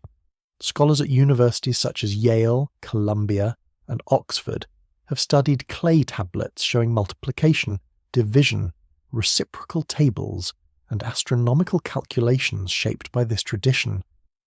The point is not that every early Sumerian number was a secret code. The point is that 60 gave ancient calculation a wide, flexible architecture. 60 divides beautifully. It accepts halves, thirds, fourths, fifths, sixths, tenths, twelfths, 15ths, 20ths, and 30ths without awkward struggle. For practical administration, this was useful. For mathematical imagination, it was fertile. A system built around 60 can grow in orderly layers, reaching large values without losing structure. It can make vastness feel manageable. That matters for human ages. When early royal reigns swell into huge spans, they often do so through numbers that feel shaped by this mathematical world. They are not random giant claims like someone bragging in a tavern after too much beer. They have composure. They seem to rise from a counting tradition where large ordered units could carry meaning, balance, and prestige. You watch the scribe write, his stylus presses a unit, then another. The marks are small, but they can represent enormous values depending on placement and context. This is one of the strange beauties of notation. A tiny sign can open a large distance. A few wedges can turn a man into an age. The sexagesimal shadow changes how eternity can be imagined. Modern counting, based largely on 10, feels natural because fingers are persuasive little teachers. Yet 10 is not the only way to organise quantity. 60 offers a different mood. It is circular, divisible, and generous. It suits cycles. It suits repeating intervals. It suits the movement of time, the arc of the heavens, and the measured return of seasons. You do not need to force astronomy into every number. Still, the resonance is there. A culture comfortable with 60 can think in cycles with unusual ease. It can divide a day, a circle, a field measure, a labour total, and a celestial period through related habits of mind. The result is not magic. It is a trained imagination. Numbers become rooms connected by doors. Walk through one, and another opens. In that world, a royal age may feel less like a line and more like a cycle. This is different from the modern birthday. A birthday is personal, yearly, and pleasantly tyrannical once cake is involved. It marks the body's progress through time. It says you're older whether you approve or not. But a Sumerian royal number placed in deep tradition may say something broader. It may say a reign belongs to a completed cycle. It may signal scale, order, and distance from ordinary life. The number does not merely report. It positions. A quirky fringe tidbit attaches itself to base 60 with great enthusiasm. Some modern interpreters imagine the system as proof of hidden knowledge, passed down from mysterious teachers or vanished sages. They point to its elegance and survival, as if practical intelligence were not impressive enough by itself. Yet the more grounded wonder is already sufficient. Human beings in ancient Mesopotamia built a mathematical language so useful that the modern world still checks the hour through its afterlife. That is not small, it is almost spooky in a sensible cardigan. The open scholarly debate concerns how directly Sumerian number symbolism shaped the great reigns of early kings. Some historians emphasize ideology and myth more than mathematics. Some specialists argue that the patterns of large reigns reveal Scribble delight in grand multiples. Others caution that different textual traditions may have altered numbers during copying, transmission, and interpretation. The debate remains active because ancient numbers can be both calculated and symbolic without wearing labels. You sit beside the scribe as evening cools the room. He may use numbers every day for humbler matters. Workers receive rations. Sheep are tallied, barley is measured, bricks are counted. Those numbers must be accurate enough to avoid disputes, shortages, or official irritation. Yet scribal education also trains memory through tables, conversions, and repeated patterns. The mind learns to see quantity as structure. Then comes royal time. Royal time is not counted like a basket of onions. Thank goodness. It is shaped by tradition, by claims about heaven, by cities seeking ancient prestige, and by the need to place beginnings beyond ordinary challenge. Large sexagesimal values serve this purpose well. They create order while producing awe. They make the impossible feel formal. That formality is important. A wild number feels like fantasy. An ordered, vast number feels like doctrine. It stands upright. It carries authority. It suggests that someone has not merely invented size, but arranged it according to inherited knowledge. The ancient listener may not have heard absurdity first. They may have heard distance, dignity, and sacred sequence. You begin to understand why 60 casts a shadow. It does not explain everything, and it should not be forced to. The mystery of Sumerian ages is not a locked box opened by one mathematical key, but 60 helps explain the atmosphere in which such ages could be imagined. It gave scribes a way to build grand quantities that felt meaningful rather than chaotic. A king could become 12 times a great unit. Another could become 8 times another. The sequence could rise, settle, and descend like formal music. This changes how you hear the royal list. It is not simply making old kings absurdly old. It is composing an ancient scale of time. The largest numbers stand where the world is most remote. Smaller numbers appear as the past approaches human memory. The base 60 habit underlies that architecture like a buried foundation. Outside, stars begin to appear. The scribe may not look up immediately, he is still working.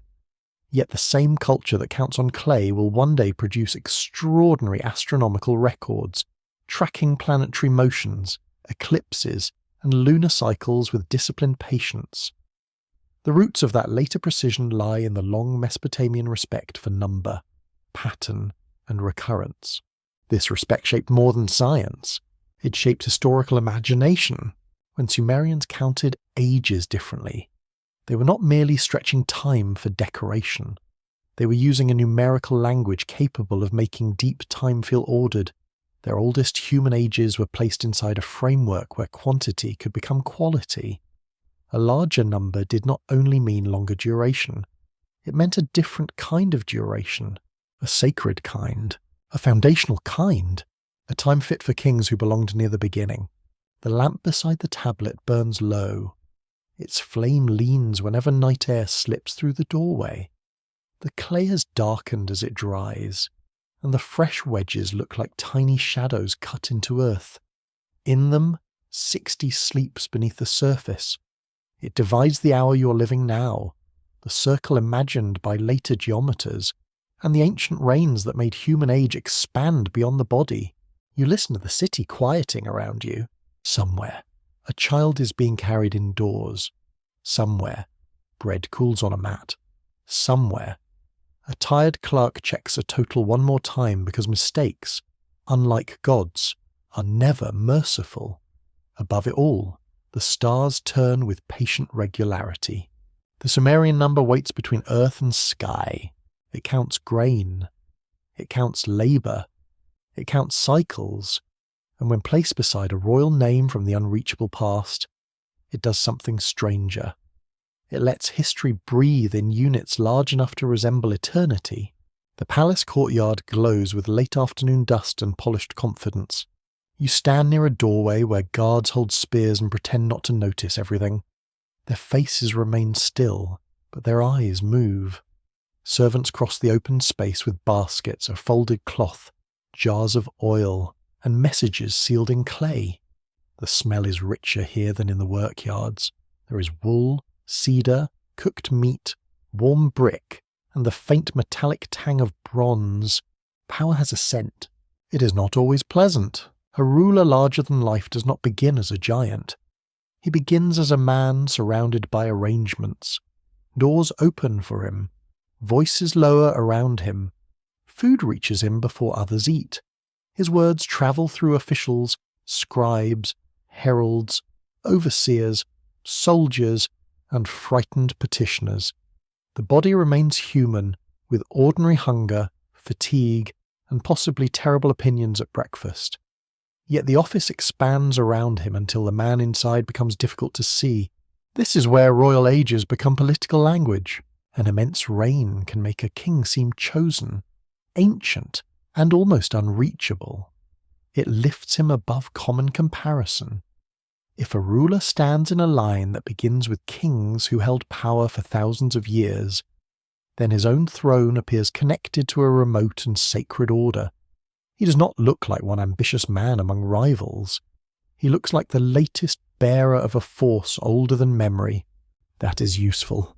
Very useful. Records confirm that Sumerian and later Mesopotamian rulers used inscriptions, building projects, votive objects, and royal titles to present themselves as favoured by the gods. Scholars at institutions such as Stanford and the University of Chicago have examined how kingship was displayed through temple construction, victory inscriptions, and claims of divine support. These records show that authority was not only held, it had to be narrated. A king needed a story around him. The story could say he restored a temple. It could say he defeated enemies. It could say he established justice, fed the gods, opened canals, or protected widows and orphans. Ancient royal claims were often noble in tone, which is convenient, since no king ever commissioned an inscription reading, "I was difficult, expensive, and frequently wrong." Royal language chooses its lighting carefully. The vast ages in old king lists belong to this same world of crafted authority. They do not only remember distant rulers, they create an atmosphere in which kingship itself looks superhuman. The earlier rulers become enormous figures standing behind later thrones. Their very impossibility makes them effective. A normal ancestor gives prestige. An impossible ancestor gives awe. You walk through the palace hall. The walls are thick, and sound changes inside them. Sandals scrape softly. A servant's bracelet clicks. A scribe holds a tablet close to his chest, careful not to smudge the surface. Somewhere in an inner room, a decision is being made about land, labour, tribute, or punishment. The decision will leave the mouth of one man and become the problem of many others. This is the practical side of kingship. It needs armies, workers, storage rooms, messengers, alliances, and obedience. Yet obedience grows stronger when wrapped in sacred history. If kingship descended from heaven, and if its earliest bearers belonged to vast ages, then resisting the present king might feel like resisting more than a person. It might feel like standing against the shape of the world. That feeling is political gold. The Sumerian King List presents kingship as something that moves from city to city. This movement matters because each city can claim its moment in the sacred sequence. A ruling dynasty is not merely local muscle. It becomes part of a divine transfer. The throne has a history larger than any palace wall. A quirky fringe tidbit follows the image of larger-than-life kings. Some modern enthusiasts imagine that the long-lived rulers were literally superhuman, perhaps giants or beings with blood different from ordinary people. Ancient Mesopotamian art does show powerful, heroic figures, divine beings, and kings in stylized forms, sometimes larger than attendants. Yet artistic scale often means status, not actual height. Ancient artists knew how to flatter a boss. Frankly, so did everyone who wanted to keep eating. Still, a symbolic size has force. When a king is carved larger than servants, he becomes visually greater. When his reign is written larger than human life, he becomes temporally greater. Art stretches the body, numbers stretch the life. Both serve the same political imagination. They place the ruler beyond the ordinary crowd. You sense how carefully this works. A king cannot simply declare himself eternal every morning and expect everyone to nod forever. People are practical. They notice sickness, bad harvests, lost battles, and palace scandals. So royal ideology needs reinforcement. It needs temples, lists, rituals, titles, victories, and scribes who can place the king within a story that began before living witnesses. The impossible ages help build that story. They make kingship feel older than dispute. They place early rulers so far away that no rival memory can easily correct them. Who will argue with a king who ruled before the flood, especially when the witnesses are inconveniently drowned? The humour is quiet, but the strategy is serious. Deep antiquity protects authority by surrounding it with sacred distance. The open scholarly debate concerns whether the king lists were primarily instruments of political legitimacy or broader works of learned historical imagination. Some historians argue that they promoted certain cities by arranging kingship as a single divine office passing through them. Others emphasize scribal fascination with order, tradition, and the classification of the past. A third view sees both forces working together. Since politics and scholarship were not sealed apart in ancient institutions, the debate stays alive because the text performs several tasks at once. It praises kingship, it arranges cities, it preserves names, it transforms time. In the palace, a messenger arrives from a distant district. His clothing is dusty, his expression is careful. The king's power depends on such arrivals, on information moving inward and commands moving outward.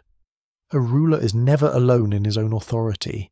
He's surrounded by systems that make him appear singular. That appearance is the trick. A king seems to stand above society, Sem. But he is made by society's labour. Symbols and records.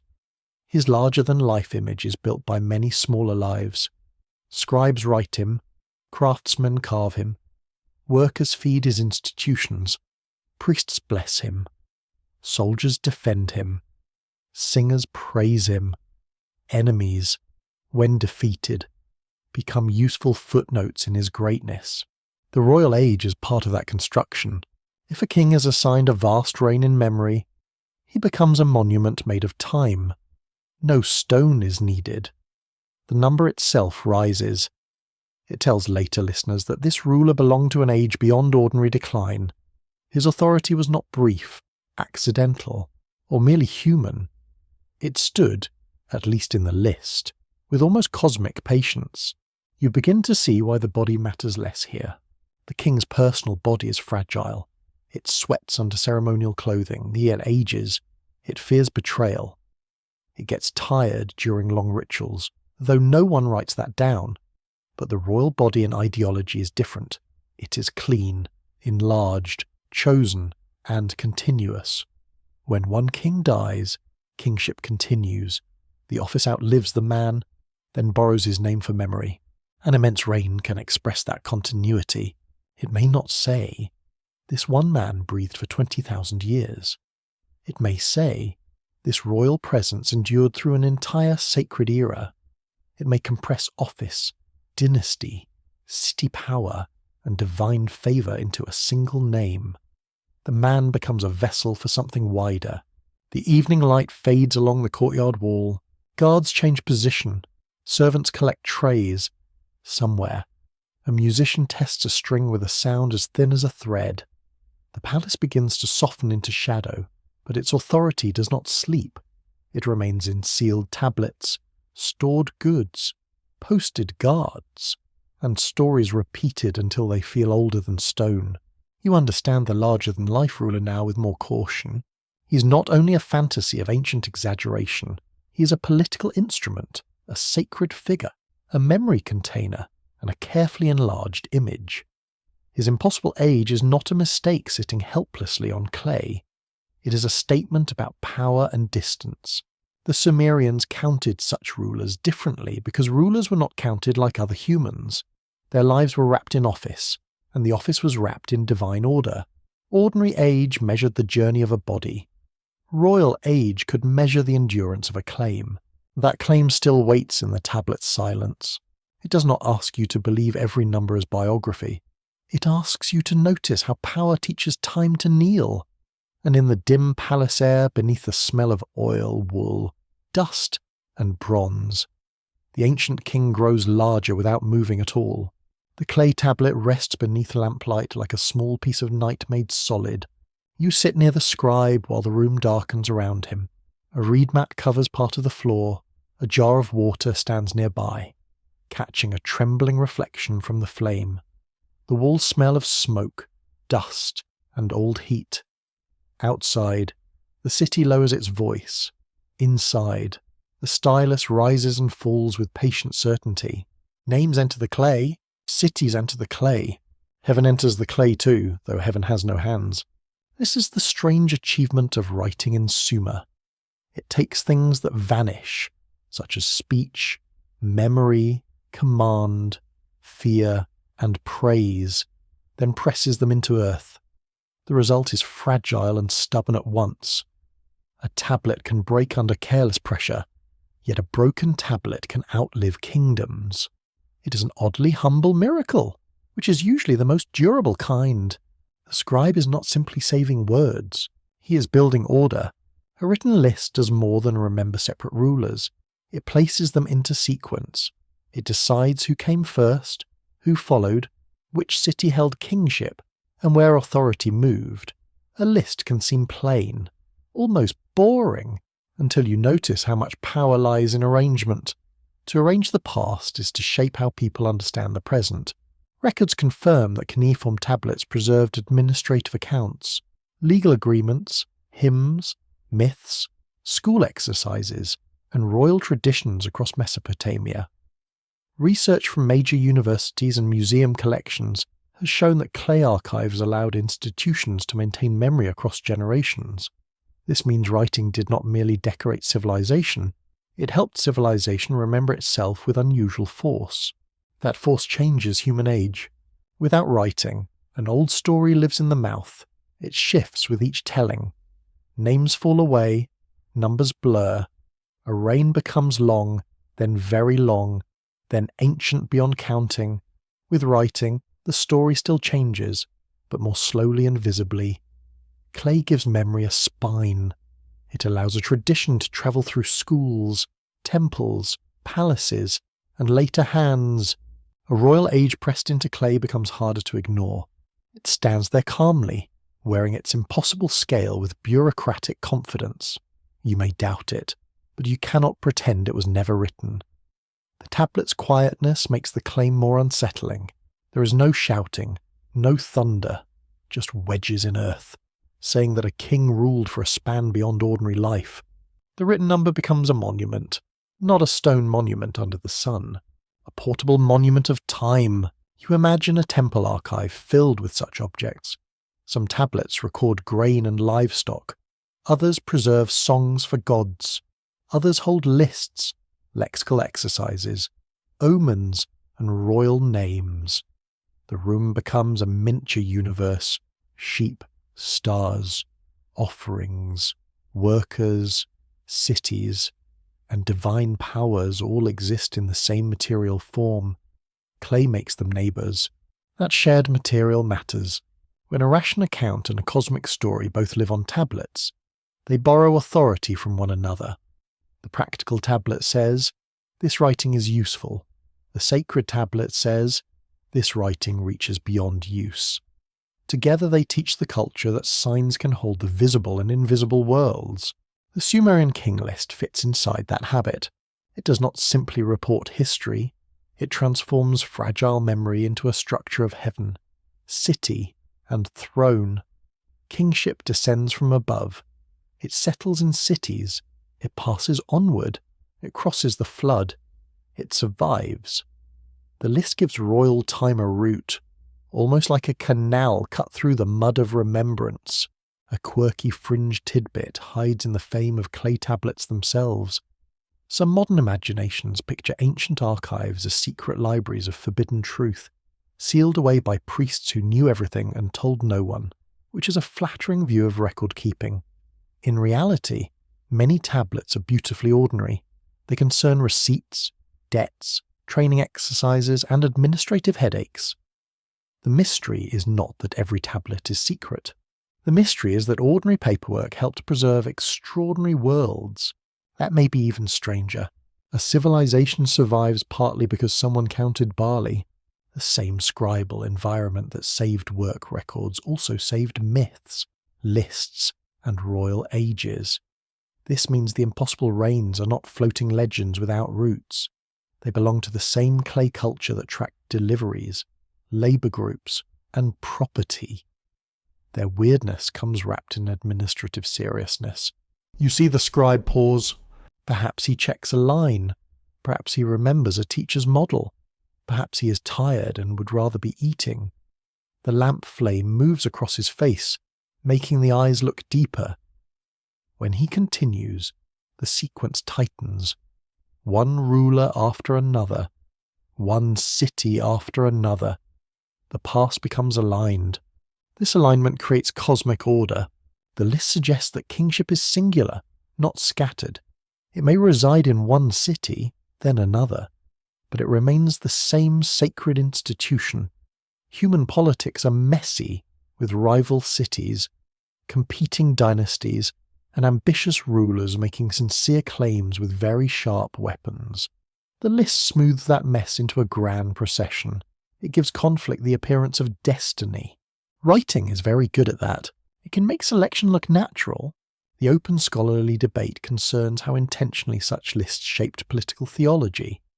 Some historians argue that the sequence of cities served later rulers who wanted to present their own power as rightful inheritance. Others think the scribes were trying to reconcile multiple traditions into a single learned framework. Another interpretation sees the list as a meditation on the fragility of power, because kingship keeps moving and no city holds it forever. All three possibilities can breathe inside the same clay. That is the trouble with ancient texts. They refuse to behave like modern forms. A text may be archive, poem, theory, propaganda, memory, and ritual object at the same time. It may look like a list and act like a worldview. You look again at the tablet. Its surface is marked by rows, but its meaning is vertical. Above it is heaven, the source of kingship. Within it are cities, each receiving and losing authority. Beneath it is clay from the earth, shaped by human hands. The tablet itself becomes a meeting point of sky, society, and soil. This makes the old ages feel different. They are not numbers alone. They are parts of a written architecture. Place a vast reign at the beginning, and the whole structure leans towards sacred antiquity. Place shorter reigns later, and the structure begins to approach human memory. The tablet teaches the reader how to move through time, from awe toward recognition. Writing slows that movement down. You cannot hear all the kings at once. You pass through them line by line. The sequence becomes a journey. Each name is a step deeper into the organized past. Each number adjusts the atmosphere. Great ages create distance. Smaller ages create approach. The flood marks rupture. The city names provide stations. This is why the tablet feels like more than evidence. It feels like a device. It guides memory through a designed landscape. As night deepens, the scribe sets the tablet aside. It must dry. It must become firm enough to travel beyond his hand. Once dry, it can be stored, copied, studied, broken, buried, forgotten, and found. The human breath that shaped it will vanish quickly. The clay may remain for thousands of years, holding a version of time that does not grow old in the usual way. The written king receives another body there. His flesh is gone, if flesh ever belonged to the tradition at all. His city may lie under mounds. His temple may be rubble beneath fields. Yet his name remains in lines of clay. His reign remains attached to him like a shadow too large for the room. That shadow is the power of written order. The Sumerians counted certain ages differently because writing allowed them to stabilize more than memory. It allowed them to stabilize sacred distance. A long reign could be preserved, copied, and placed inside a sequence until it felt less like an invention and more like part of the world's old furniture. You sit in the quiet and sense the depth of it. Clay is earth, yet it holds heaven. The tablet is small, yet it organizes kings. The signs are silent, yet they make time speak. And in that silence, human age becomes something written, arranged, and lifted beyond the body into a grand order of cities beneath the sky. The impossible lifespan sits on the tablet like a quiet challenge. You stare at the number until it stops feeling like a number at all. It becomes a doorway, or perhaps a sealed door. A king has ruled for a span longer than cities, longer than languages, longer than the memory of most nations. The claim does not ask politely for belief. It simply remains there, pressed into clay with the calm confidence of a clerk who's already gone home. This is the problem. Human bodies do not last that long. Teeth wear down, bones weaken, eyes dim, wounds infect. Fevers come without invitation. Even a ruler surrounded by servants, food, ritual protection, and flattering musicians cannot escape the ordinary bargain of flesh. A human life may stretch impressively, but not into tens of thousands of years. The body refuses the tablet, so the mind begins its work. He asked whether the number is myth, memory, mathematics, politics, theology, or something else hiding between them. Each answer feels useful, then incomplete. That incompleteness is not failure. It is the texture of ancient evidence. The tablet gives enough to disturb certainty, but not enough to surrender its whole meaning. Modern scholar must move carefully here. Records confirm that the Sumerian King List includes reigns of extraordinary length in its earliest portion, while later rulers often appear with more plausible spans. Studies from universities such as Oxford, Yale, and Pennsylvania have treated this contrast as one of the central puzzles in Mesopotamian historiography. The list is valuable because it preserves names and traditions, but it does not behave like a modern chronological table. That last point matters. A modern chronological table wants dates to sit still. It wants rulers in order, years counted consistently, and evidence fitted into a clear frame. The Sumerian list wants order too, but its order is older, stranger, and more sacred. It does not separate divine origin from political memory with a clean modern knife. It lets them touch. The impossible lifespans may function as mythic markers. In this reading, the numbers announce that the earliest kings belong to a world unlike the present. They are not biological claims, they are literary signals, telling listeners they have entered deep origin time. The greater the number, the farther the world stands from ordinary experience. This is a persuasive view, yet it does not end the question. Some scholars consider whether the long reigns preserve distorted memories of real dynasties. A single royal name may stand for a house, a lineage, or a city period remembered under one ancestral figure.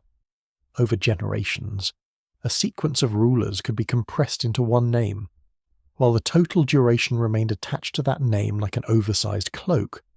The king becomes a container for many lives. That possibility feels almost gentle. It allows the numbers to remain connected to history, though not directly. A reign of thousands of years would not be one man's life, but the shadow of a long political memory. The body disappears, and the dynasty remains. The number is wrong as biography, but perhaps meaningful as inheritance. Another path leads toward ritual exaggeration. Ancient royal traditions often enlarged rulers through language, image, title, and number. A king beloved by the gods does not simply rule. He establishes order. He restores temples. He crushes chaos. He feeds the divine houses. In such a world, a vast age can operate like a crown made from time. It does not measure the pulse. It magnifies the office. A quirky fringe tidbit wanders nearby, wearing a cloak of unnecessary certainty. Some modern enthusiasts insist that the huge ages prove an ancient race of long-lived beings, or that early humans once possessed lifespans later lost. This idea has an eerie charm, especially at midnight when the room is quiet and your tea has gone cold. Yet the evidence from the tablets fits more comfortably with symbolic kingship, scribal calculation, and mythic chronology. Still, the fascination is understandable. The numbers are too grand to ignore. They give the feeling that something has been concealed, even when what is concealed may be a way of thinking rather than a lost species. That is the subtler mystery. The ancient mind is not less intelligent than the modern mind. It is organizing reality through different agreements. It allows truth to appear in forms that modern readers sometimes misread as failed fact. The open scholarly debate remains alive precisely because the lifespans resist one explanation. Some historians emphasize mythic time, some focus on political legitimacy, some examine mathematical patterning in the reign lengths. Others ask whether oral traditions, flood memories, and dynastic compression all contributed to the final form. Careful scholarship does not flatten the problem. It holds several possibilities near the same lamp. You sit with that lamp now. Its light trembles across clay. The room feels smaller. The number feels larger. It is tempting to solve the problem too quickly. You could say they were exaggerating and walk away satisfied. But that answer is thin. Exaggeration itself has a history. People exaggerate according to rules, desires, fears, and inherited symbols. A number inflated in one culture may sound ridiculous in another, but within its own world it may speak with recognizable purpose. Why this scale? Why these rulers? Why before the flood? Why the gradual narrowing? The problem of impossible lifespans is not that ancient people could not count. It is that they counted different meanings through the same numerical form. A year might be a year in one context, a symbolic measure in another, and part of a sacred sequence in another. The sign remains similar. The purpose changes. Modern readers often trip there. You see a number and expect a modern contract. The tablet offers an ancient performance. It is not careless, but it is not obedient to your categories. It wants to connect heaven, kingship, city memory, flood rupture, and human history inside one line of descent. The impossible ages are load-bearing beams in that structure. Remove them, and the beginning becomes too small. That may be the strongest clue. The earliest past needed to feel enormous. It needed to stand apart from the ordinary dynasties that later scribes could place nearer to known tradition.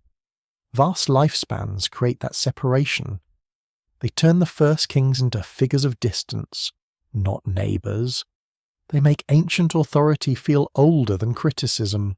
You imagine a listener in a Scrabble school hearing the list recited. The names pass slowly. The numbers arrive like heavy stones dropped into still water.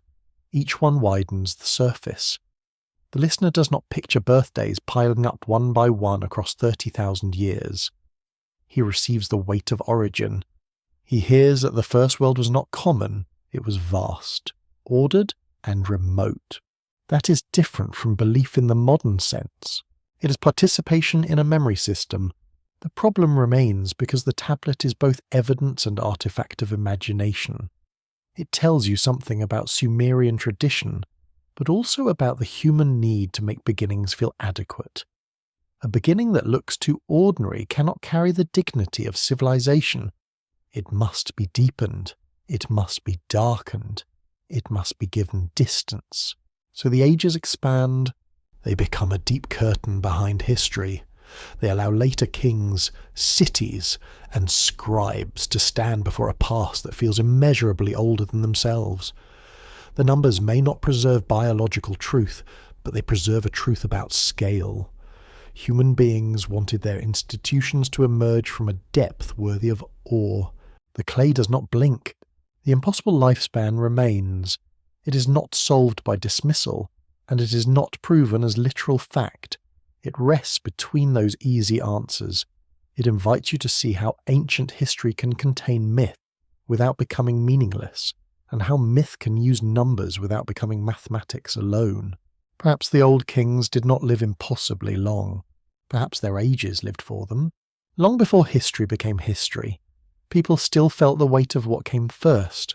You stand at the edge of a settlement where old walls show through newer ground. The evening wind moves over the plain, carrying dust, smoke, and the faint sweetness of date palms.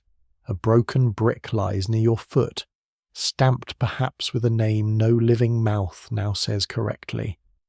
A child runs past it without looking down. That is how the past often survives, quietly, beneath the games of the present.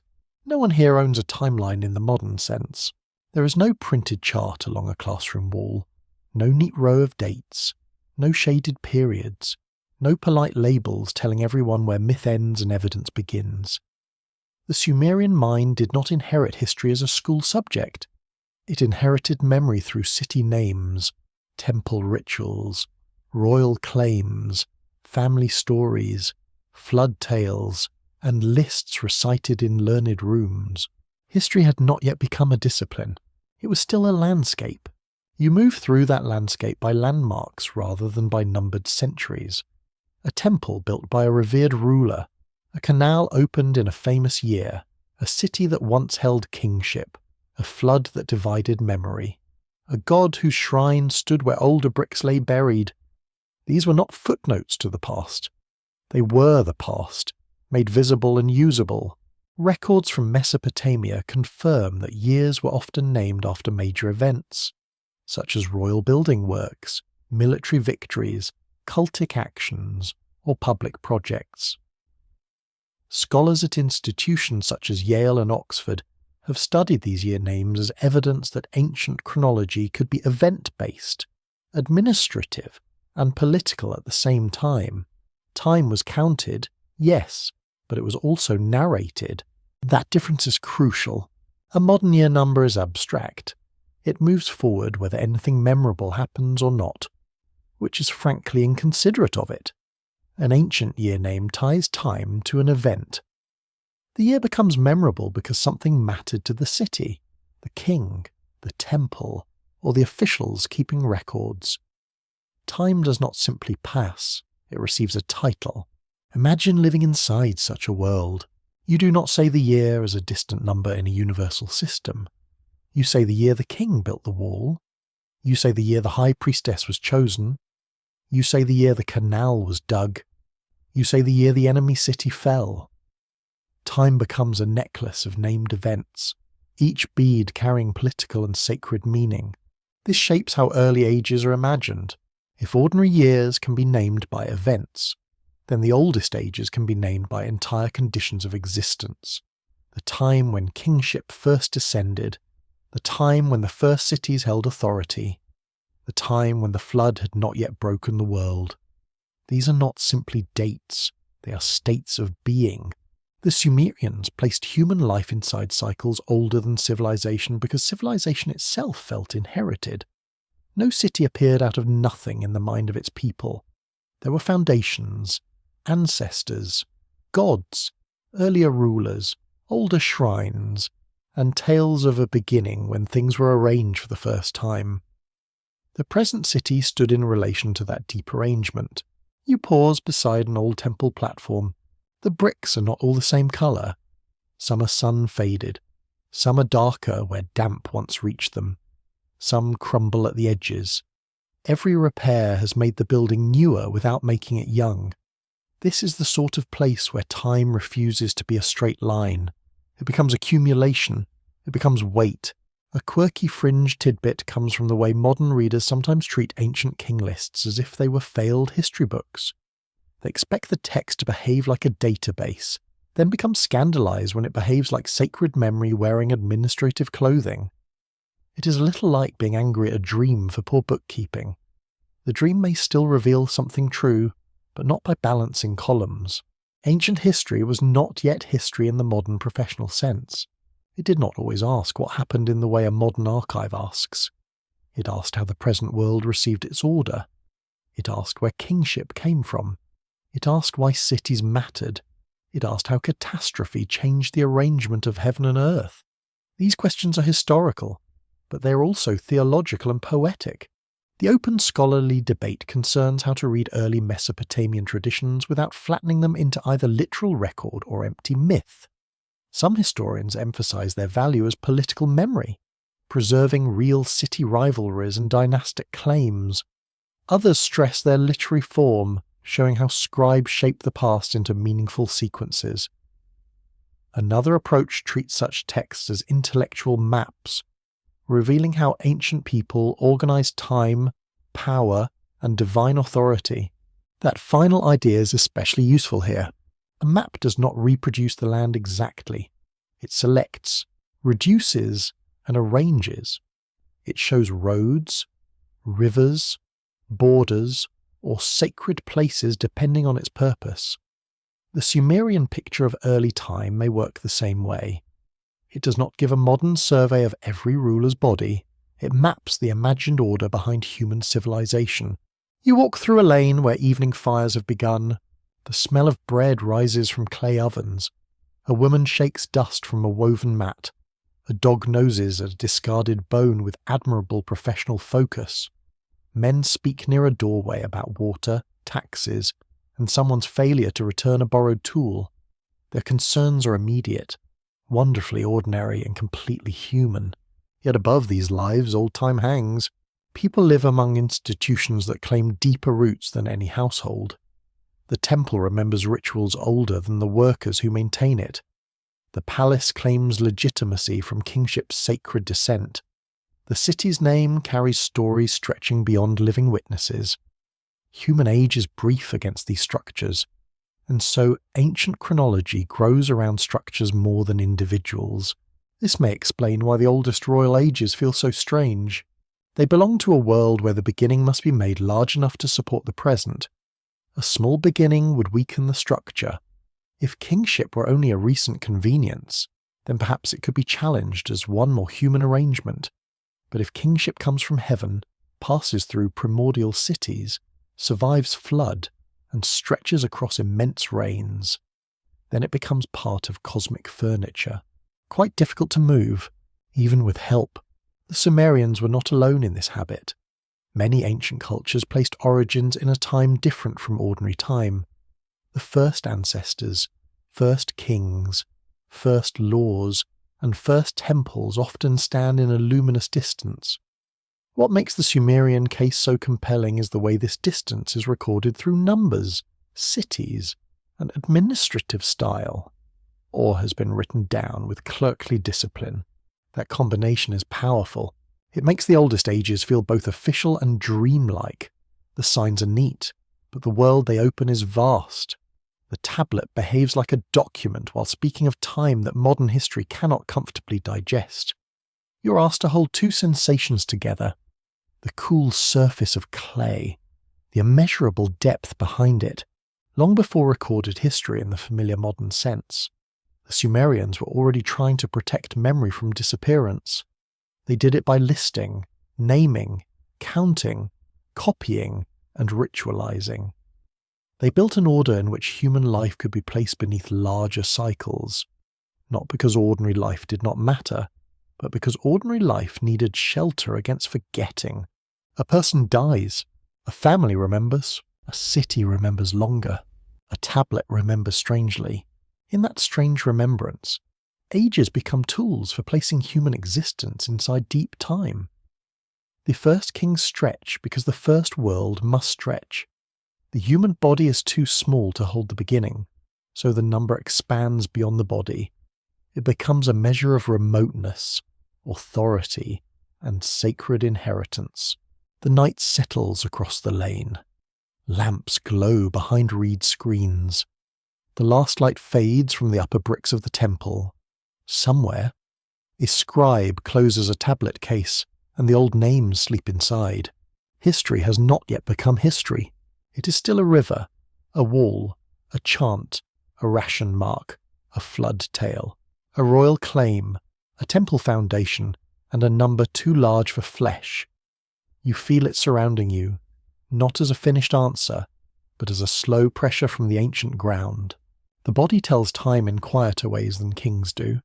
You notice it in the hands of an old woman sitting near a doorway, where the afternoon shade touches her feet. Her fingers are knotted from years of grinding grain, tying bundles, lifting jars, mending cloth, and steadying children who are now grown. The skin at her wrist lies thin over the bones. Her eyes have narrowed against decades of sun and dust. No tablet needs to explain her age. It is written softly into her. A man nearby limps from an old injury. A child coughs into a sleeve.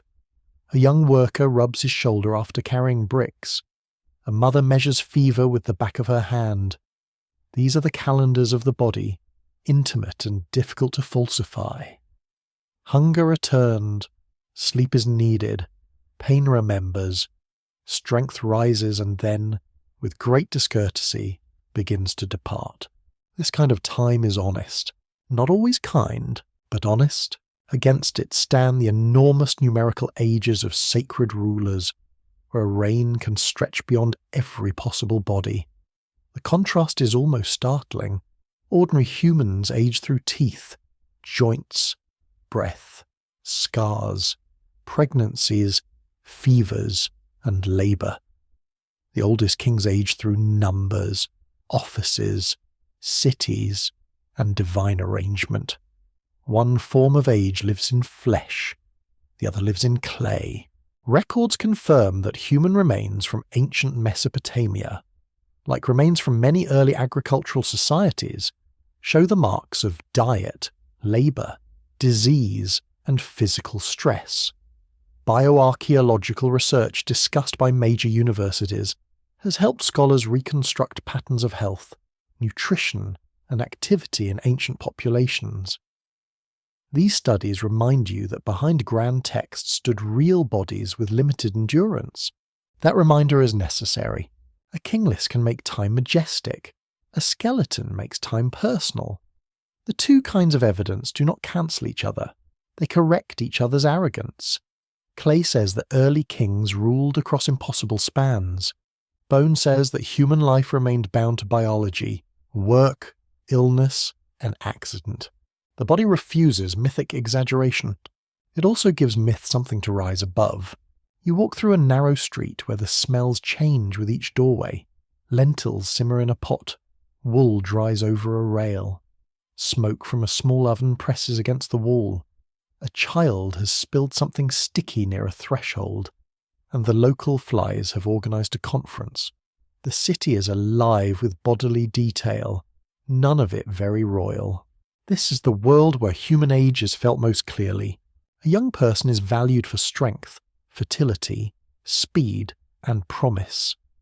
An elder may carry memory, status, skill, or ritual knowledge, but also dependence, pain, and vulnerability. Age is never just a number. It is a changing relationship with household work, food, and authority. The Sumerians knew this as well as anyone. They did not need modern medicine to understand that bodies decline. They saw burial, they saw grief, they saw infants lost before names settled firmly around them. They saw workers injured, women exhausted, elders weakened, and families rearranged by death. The human lifespan was not mysterious in its ordinary limits. That makes the vast royal ages more meaningful, not less. If everyone knows bodies are brief, then assigning impossible spans to early kings is clearly doing something beyond anatomy. It is making a claim about status, distance, and the kind of time attached to sacred rule. The king's number leaves the body behind because the king, in that tradition, has become more than a body. A quirky fringe tidbit appears in old and modern attempts to explain ancient longevity through lost diets, special waters, sacred plants, or vanished wisdom about extending life. Every age seems to imagine that someone, somewhere, knew how not to age, and then carelessly misplaced the instructions. Ancient Mesopotamian literature does include quest for life, wisdom, and survival beyond death. But these stories usually sharpen the tragedy of mortality rather than erase it. The body remains the limit. Even heroes face it. Even kings face it. That tension may be one reason ancient stories about long life are so powerful. They do not arise from ignorance of death. They arise from intimate knowledge of death. The more clearly people see the body fail, the more intensely they imagine exceptions, divine favours, hidden plants, blessed ancestors, and rulers who stand beyond ordinary decay. The impossible royal age is one such exception, yet it is not the same as immortality. A reign of 28,000 years still ends in the list. Another king follows. Another city receives kingship. Even the vast numbers are finite. This is important. The Sumerian imagination does not simply make early kings endless. It gives them enormous duration, then moves past them. Greatness still yields to sequence. No one owns time forever. The open scholarly debate concerns whether these immense reigns should be read mainly as symbolic time, dynastic compression, numerical convention, or mythic distancing. Some researchers emphasize that the body cannot be the referent, since the figures exceed biology. Others explore how ancient societies used exaggerated ages to distinguish primordial figures from later historical actors. Another careful view allows that several mechanisms may overlap inside a single tradition. This layered approach suits the evidence. It also suits the body. A human being is never only one thing. The old woman by the doorway is a body, a memory, a worker, a relative, a voice, a witness, and perhaps a keeper of stories. Her age can be counted in years, but also in harvests survived, children raised, losses endured, songs remembered, and skills passed onward. Ancient age may have been similarly multiple.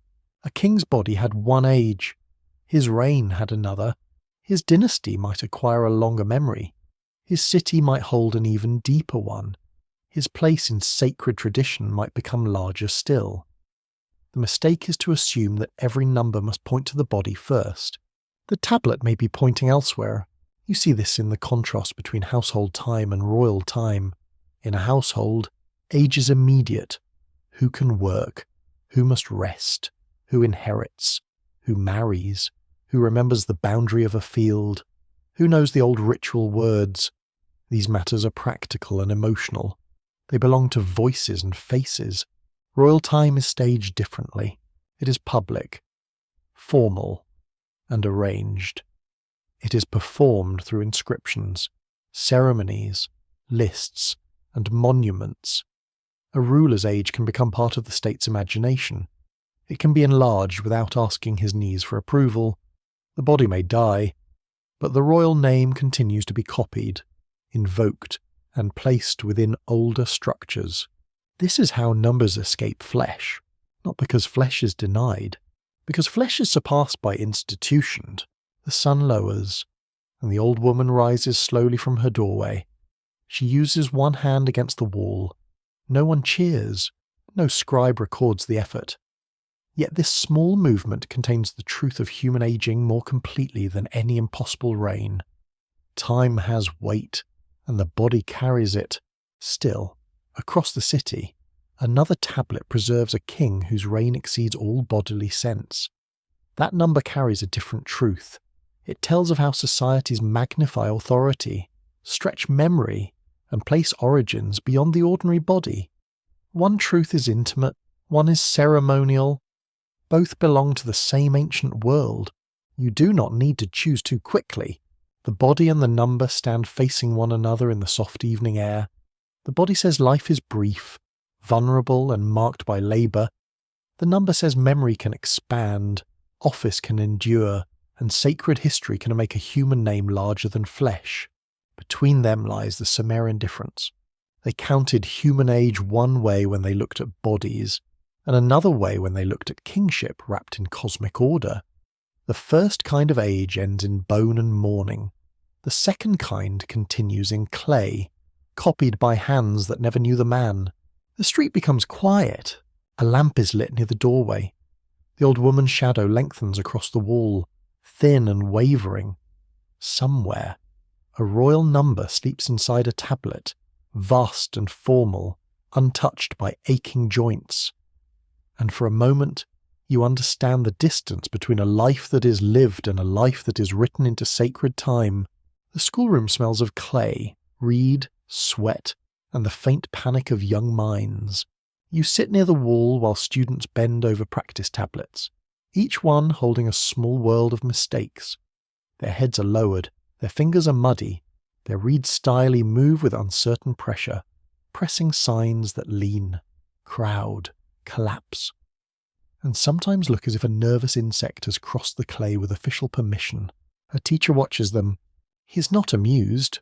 The Sumerian Scribal School was a place where time was trained into the hand. A child or young apprentice did not simply learn to make marks. He learned how society stored memory, counted goods, named rulers, copied tradition, and arranged the world into signs. The work was repetitive, exacting, and probably not the dreamy candlelit paradise imagined by people who have never supervised students. Here, numbers become discipline. A student copies lists of signs, measures, professions, animals, cities, gods, and rulers. He learns that the world can be broken into categories, then restored in written order. He learns how to count grain and how to copy ancient names. He learns that some numbers belong to rations, some to fields, some to exercises, and some to royal memory. This education shaped imagination.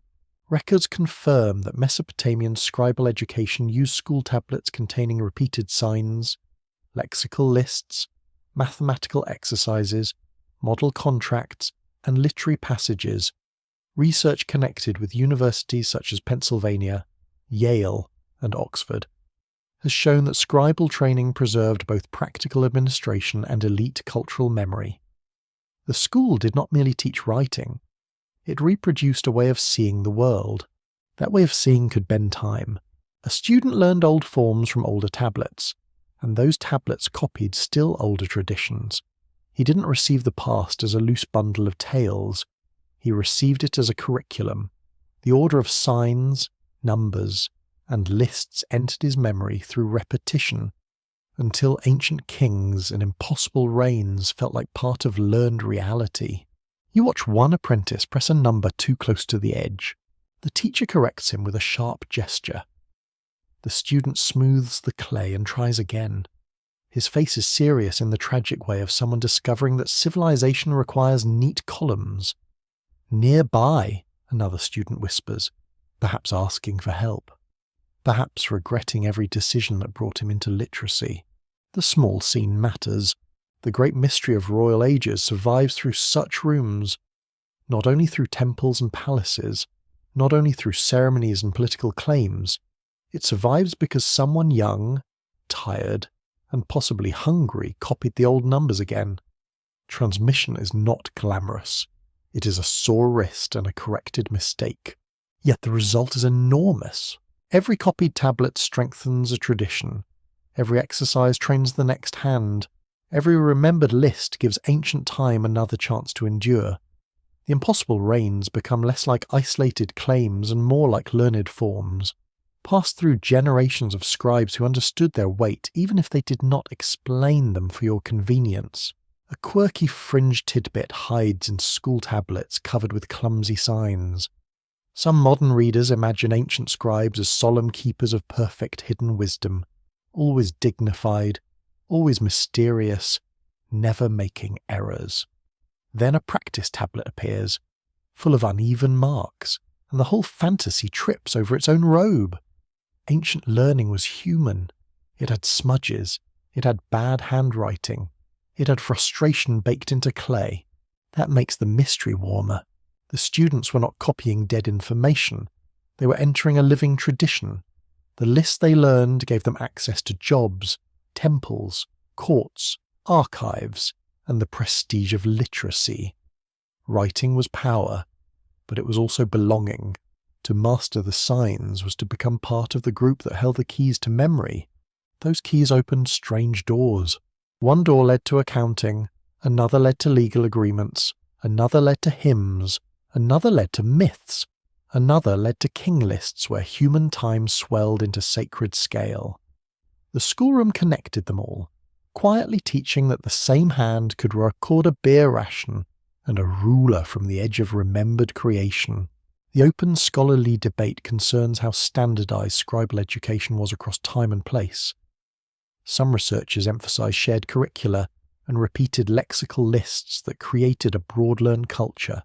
Others point to local variation, changing political contexts, and the personal habits of teachers. Another view suggests that schools were both practical training grounds and guardians of cultural identity. The evidence leaves room for texture. That texture is important. A school is never only a school. It's a place where society decides what deserves repetition.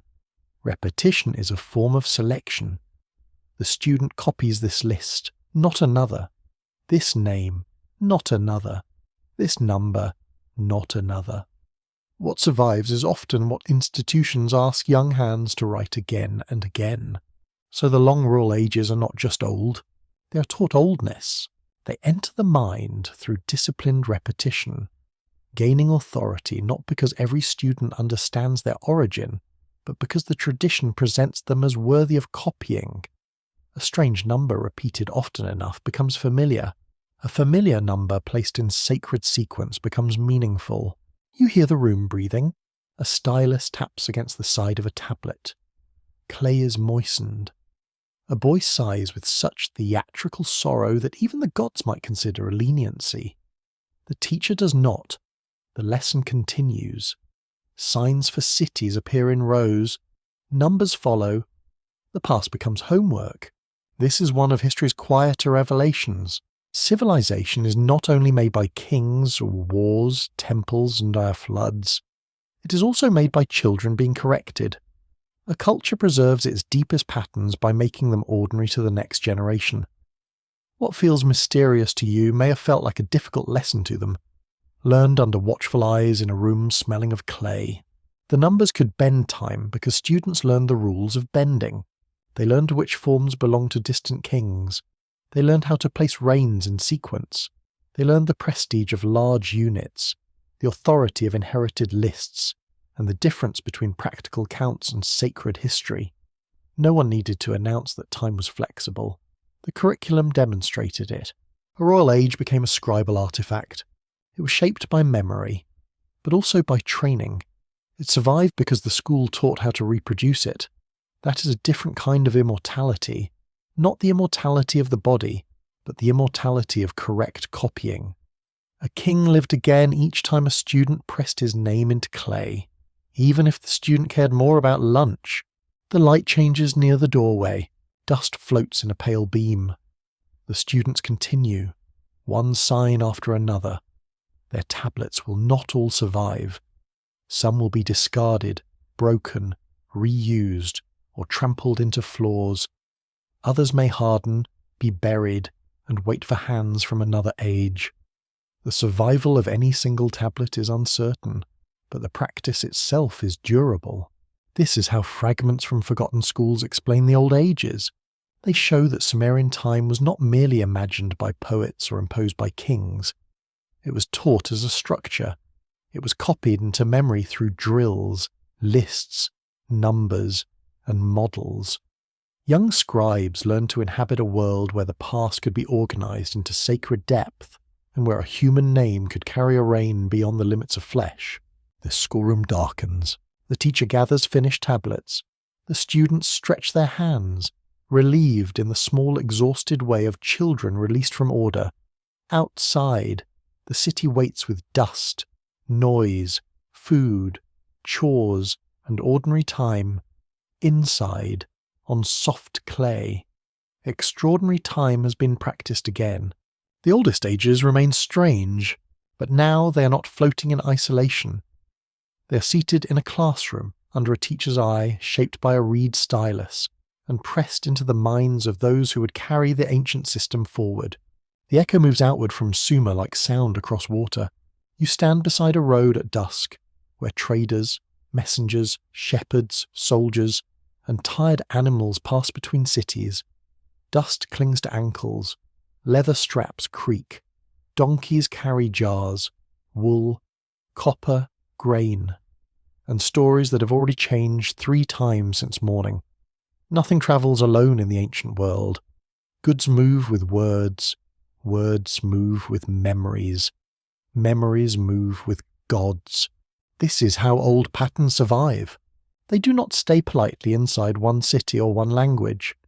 They cross boundaries through trade, conquest, marriage, schooling, diplomacy, migration, and scribal borrowing.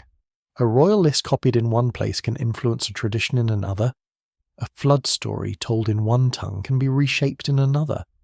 A way of imagining early time can pass quietly from culture to culture, changing clothes as it goes. The Sumerian habit of deep ages did not remain sealed in clay. It entered a wider Mesopotamian atmosphere. Later Akkadian, Babylonian, and Assyrian traditions inherited, translated, adapted, and argued with Sumerian material. Scribes copied old compositions because antiquity itself had value. A text from the distant past could feel prestigious, learned, and sacred. It could offer later societies a way to think about kingship, divine order, catastrophe, and the long shadow behind human institutions. Records confirm that Mesopotamian scribes preserved Sumerian texts long after Sumerian ceased to be an everyday spoken language. Scholars at universities such as Chicago, Harvard, and Oxford have studied bilingual tablets, lexical lists, hymns, myths, and scholarly traditions that kept Sumerian alive in learned contexts. The result was a cultural memory in which old Sumerian forms continued to shape later imagination. That is extraordinary.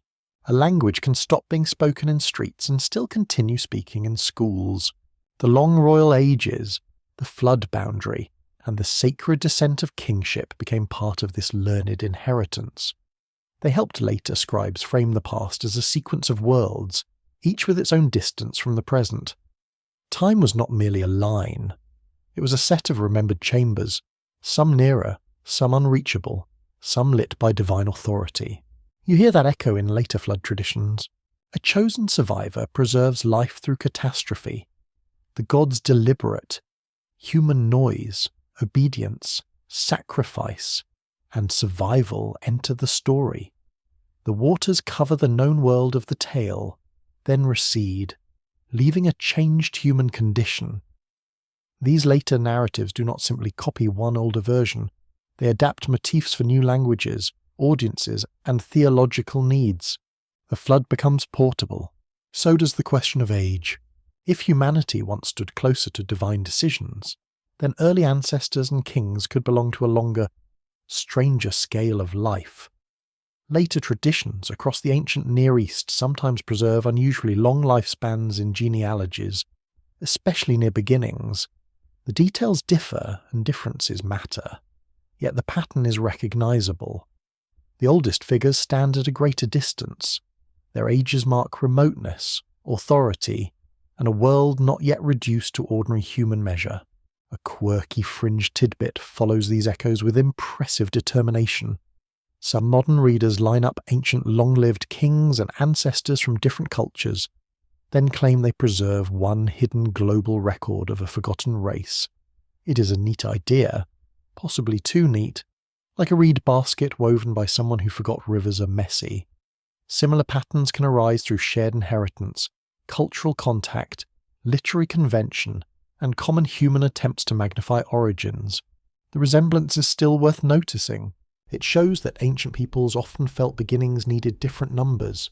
The first world could not be counted like the current world, whether in royal lists, genealogies, myths, or sacred histories. Early time expands. Then, as narrative approaches the known human present, lifespans or reigns contract. This contraction itself tells a story. Humanity is moving away from an immense beginning.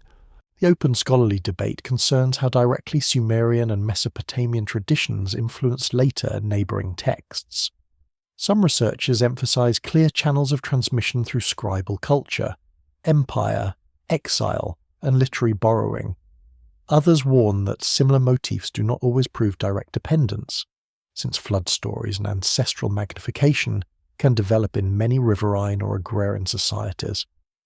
A careful middle view sees both contact and independent shaping at work. That middle view feels appropriately ancient. Nothing travels unchanged. Nothing appears from nowhere. On the road, a merchant pauses beside a fire. He speaks with men from another city. Their accents differ. Their gods have different names, though some divine functions overlap in familiar ways. They exchange prices first, because the soul of trade has never been purely poetic. Then, as the night cools and animals settle, stories come more easily. A flood in one land reminds someone of a flood elsewhere. An old king in one city resembles an ancestor in another. A sacred number in one tradition becomes a grand age in another. This is not copying in the simple classroom sense. It is cultural weather. Ideas drift, settle, evaporate, and fall again as rain in another place. Scribes make some of this movement formal. Storytellers make some of it fluid. Rulers make some of it useful. Priests make some of it holy. The Sumerian way of counting early royal ages became part of a larger conversation about what humanity had lost. That word matters. Lost. Later traditions often imagine that the earliest age was greater, longer, purer, stronger, or closer to divine powers. The present is smaller. Human life is shorter. Knowledge is fragmented. Cities rise and fall.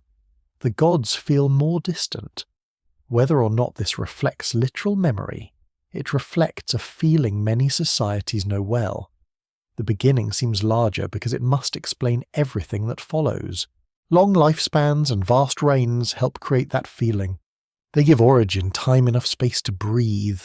You can sense echoes of this in genealogies where early ancestors live for centuries, in king lists where first rulers dominate immense spans, and in myths where culture heroes bring crafts, laws, or survival from a prior age. Human history becomes a descent from deep time into ordinary time. Not always a fall exactly, but a narrowing. The body becomes smaller than the memory. The ear becomes smaller than the myth. The road darkens, and the stars appear one by one. Travellers draw closer to the fire. Someone tells a story with his hands. Because good storytelling has never trusted words alone. A child listens with wide eyes. An older man corrects one detail, because elders are legally required by the universe to do this. The story continues anyway, altered and preserved at once. That is how traditions live. They survive through correction and change. In later Mesopotamia, Sumerian material was copied by scribes who lived in different political worlds. They preserved the old names, but not as neutral relics. The past became a resource. A king could claim antiquity. A scholar could display learning. A priest could link ritual to origins. A storyteller could place human suffering within a pattern older than any living grief. The long ages served each purpose differently. In royal ideology, they magnified power. In learned tradition, they marked depth. In myth, they separated the first world from the present. In later echoes, they offered a template for imagining ancestors who stood nearer to creation than ordinary people do. You begin to feel the pattern widening beyond Sumer. Not every later long life comes directly from Sumerian counting, and no careful listener should force every ancient tradition into one clay mould. Yet Sumer gives one of the earliest and clearest examples of a written culture using vast numbers to organize sacred human beginnings. Its influence flowed through the great river systems of Mesopotamian learning, then into broader traditions that carried flood, kingship, genealogy, and age into new forms. The echo changes, but it remains audible. By the dying fire. A traveller wraps his cloak around his shoulders. The animals sleep. The road vanishes into darkness, somewhere far away. A scribe copies an older text in a language already ancient to him. The signs he writes belong to a memory older than his city walls. That is the afterlife of Sumerian time. It does not stay in one tablet room. It moves through later traditions, sacred histories, flood stories, and genealogies where early humans seem larger than those who remember them. It becomes a way of saying that the beginning was not simply earlier, it was wider, heavier, and nearer to the powers that shape the world. And the echo continues, soft but persistent, like water heard at night beyond the reeds. The oldest ages begin to look less like bodies and more like vessels. You hold that thought while standing near a burial ground at the edge of a city, where the air is quieter than the market and the soil has been opened many times. A pot rests beside a grave. A bead catches dull light. A small offering bowl lies tipped sideways, as if someone left in a hurry, though the hurry ended thousands of years ago. Here, memory becomes physical. The dead do not speak, but households speak around them. Families bring food, names, gestures, and grief. The living return to places where absence has been given shape. A person's age once belonged to breath and movement. Then it belongs to recollection. Then, if the name survives long enough, it may belong to tradition rather than family. That's a profound change. A body has limits. Memory has different limits.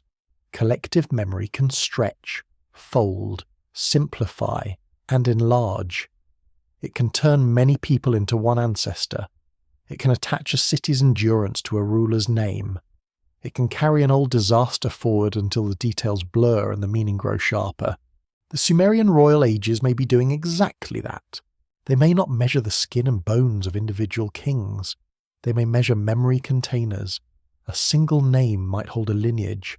a civic period, a sacred office, a founding story, or a time before ordinary recollection. The number attached to the name becomes a storage vessel for collective duration.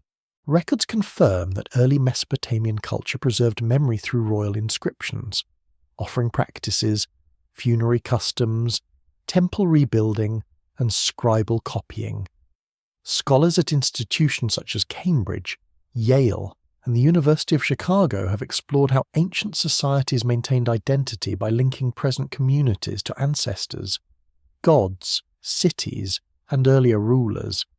Memory was not passive, it was managed. That management matters. A household might remember grandmother through objects, stories, recipes, gestures, and the arrangement of names. A city remembers differently.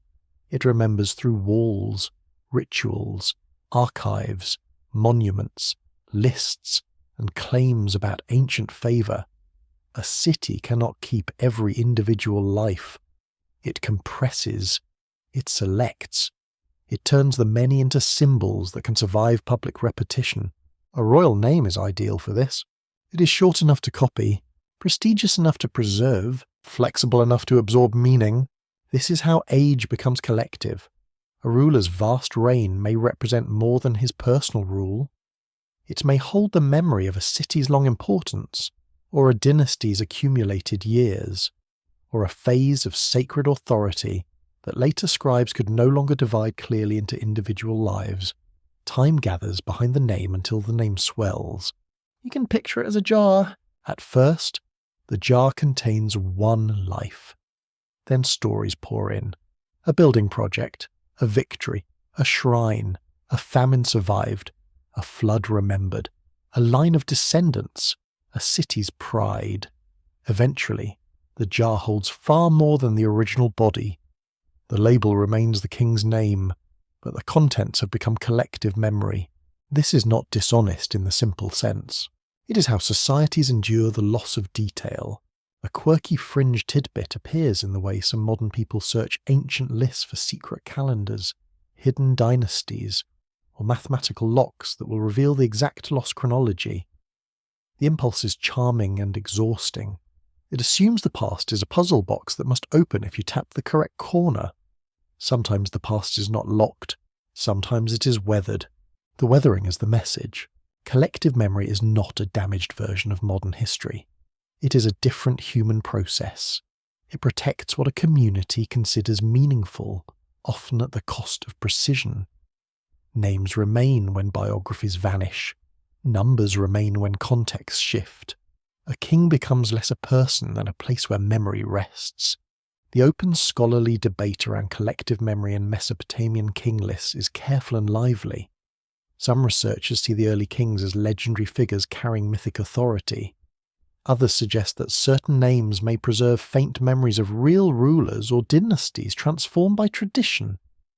Another interpretation treats the list as an intellectual construction, where memory was arranged to create a single line of legitimate kingship across competing cities. All of these possibilities share one insight. The number is not merely about a pulse. It is about remembrance. You walk from the burial ground toward the city wall. The evening is warm, and insects gather in the low light. A man repairs a basket near a doorway. Two women speak softly while sorting grain. Their conversation includes names of relatives, neighbours, debts, complaints, and one person who apparently deserves the full judgment of the gods for borrowing something and returning it broken. That, too, is memory. Local memory is personal and detailed. It knows who did what, who promised what, and who should not be trusted near good pottery. But local memory fades when the mouths that carry it fall silent. Public memory must use stronger forms. It chooses rulers, floods, temples, and city names because these can be repeated beyond household life. The Sumerian royal ages belong to public memory. They are too large, too formal, and too carefully placed to be casual family remembrance. They are instruments for carrying the deep past across generations that no longer know its individual faces. The ages become containers spacious enough to hold what cannot be narrated in detail. Perhaps this is why they feel so dreamlike. Dreams also compress. One room contains several houses. One person carries the faces of many. One moment holds years of feeling. Ancient collective memory can do something similar. It does not preserve the past as a clean photograph. It preserves it as a charged image, thick with merged meanings. A king rules for thousands of years. What does that mean? It may mean that the king is ancient beyond ordinary recall. It may mean that his city once carried immense sacred weight. It may mean that a dynasty, institution, or remembered age has been folded into his name. It may mean that the first world was imagined as moving by different rules. The single number holds all these possibilities without choosing one for you. The silence of the tablet is part of its power. It does not explain its compression. It simply preserves the result. You stand near the wall as twilight settles. The bricks hold warmth from the day. Each brick was shaped by hands now lost. No list names them. No reign length preserves their years. Yet together, they form a structure that outlives many bodies. A wall is collective labour made visible. A king's impossible age may be collective memory made numerical. That comparison feels important. One brick alone is modest. Thousands become a wall. One life is brief. Many lives, organised through a name, become a vast reign. The number does for time what the wall does for mud. It gathers small units into something that appears durable and commanding. Modern history often tries to separate individuals from institutions, events from memories, and myths from records. Ancient texts often blend them because lived culture blends them. A ruler is a person, but also an office. A city is a place, but also a divine household. A number is a measure, but also a symbol. A memory is a recollection, but also a claim. The Sumerians counted through these blends. That is why their ages resist simple reading. When they counted ordinary lives, they knew human limits. When they counted sacred rulers, they counted the endurance of memory, office, and city tradition. The oldest ages may therefore be less about how long a man lived, and more about how much of the past his name was asked to carry. You feel the calm sadness of that. A human being disappears. A name remains. Then the name becomes larger than the human being ever was. The night gathers. Lamps appear along the street. Someone closes a wooden door with a soft thud. Far off, a temple chant begins, low and measured. The sound seems to gather the city into one breath, one body, one remembered shape beneath the stars. In that breath, the ancient numbers become almost tender. They are not tender in their politics, perhaps, and not gentle in their hierarchies. Yet they show a human fear of losing beginnings. They show the desire to give memory a vessel large enough to survive forgetting. The oldest ages count that vessel, not the body alone, not the birthday alone. They count the weight of many vanished lives gathered behind one royal name, until history and memory become indistinguishable in the clay. A calendar for the unremembered begins not with ink, but with watching. You stand in the open fields before dawn, where the air is cool enough to feel almost kind. The horizon lies low and dark beyond the irrigation channels. Reeds make a dry whisper beside the water. Somewhere, a sleepy animal shifts its weight and exhales. Above you, the last stars remain visible, pale and stubborn against the coming light. The ancient sky is not decoration. It's a clock without walls. People who live close to the fields learn the sky with their bodies. They notice when certain stars rise before sunrise. They notice when the moon thins, fattens, vanishes, and returns. They notice when heat deepens, when river levels alter, when birds arrive, and when the soil begins to ask for labour. The calendar is not a paper object. It is a relationship between heaven, water, field, and hand. In Sumer, that relationship mattered intensely. Agriculture depended on timing. Ritual depended on timing. Accounts depended on timing. Labour depended on timing. A missed season could become hunger. A neglected canal could become ruin. The gods, too, were approached through repeated days and festival moments, and time had to be watched, named, and fitted to communal need. Records confirm that Mesopotamian societies used lunar calendars, intercalation, seasonal observations, and administrative dating systems to organize civic and religious life. Scholars from institutions such as Oxford, Chicago, and Brown have studied how calendars connected astronomy, agriculture, ritual, and state administration. This was not abstract stargazing. It was practical survival under a vast and changing sky. You can feel why numbers grew large in such a world. The calendar teaches repetition. The moon returns, the seasons return, festivals return. Floodwaters rise and recede, though never with perfect obedience. A cycle gives comfort, because it suggests that the world has habits. Yet cycles also unsettle, because they imply that human lives are brief passages through patterns older than memory. You live once. The moon repeats. That contrast sinks deeply into ancient thought. If the sky and seasons move in cycles, perhaps early history can be imagined through cycles as well. Perhaps the oldest kings belong not to private age, but to cosmic recurrence. Perhaps their numbers expand because they are tied, loosely or symbolically, to patterns too large for one lifetime. This possibility should be held gently. No responsible reading needs to claim that every royal age is a hidden astronomical table. That would be tidy, dramatic, and suspiciously convenient. Yet it is equally unwise to ignore the world in which the numbers were born. Sumerian and later Mesopotamian scribes lived beneath a sky that was observed, counted, feared, and ritualized. Time came down from above as surely as kingship was imagined to do. A quirky fringe tidbit is here like a star overconfident about its own importance. Some modern theories claim the long reigns encode exact planetary periods, or lost cosmic cycles known only to ancient initiates. The idea has a pleasant midnight flavour, yet the evidence is too uncertain for such precision. What can be said with more care is subtler. The numbers come from a culture where sky, season, and sacred arithmetic shared the same mental air. That mental air matters more than a secret code. You walk along a canal as sunrise begins.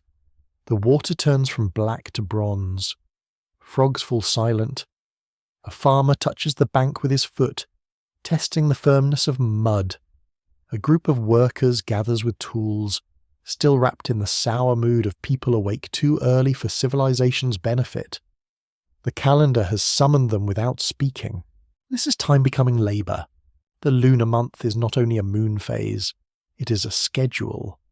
The season is not only weather, it is obligation. The festival is not only ceremony, it is movement of food, people, animals, music, and offerings toward a sacred centre. Every cycle pulls bodies into action. Now imagine cycles beyond individual memory. A city remembers that the river behaved differently in old times. A temple remembers that a festival has been performed since ancestors no one can name. A scribe remembers a list older than his teacher. These forms of memory need calendars too, but not ordinary calendars of birthdays and market days. They need ceremonial frameworks, sacred sequences, and numbers large enough to mark remoteness. This is the calendar for the unremembered. It does not mark what a living person saw. It marks what tradition says must have existed before living sight. The first kings, the first cities, the first descent of authority, the age before the great watery break, the long shadow where memory becomes structure because detail has vanished. The open scholarly debate concerns whether the long reign should be linked mainly to calendar cycles, sacred numerology, political ideology, or inherited myth. Some historians are cautious about astronomical interpretations, because later Mesopotamian astronomy is far better documented than the earliest royal traditions.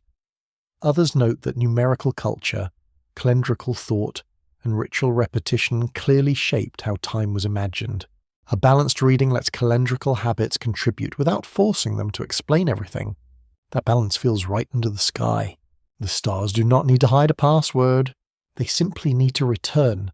Return is powerful. It makes time feel larger than death. A person who sees a certain star rise in youth may see it again in age.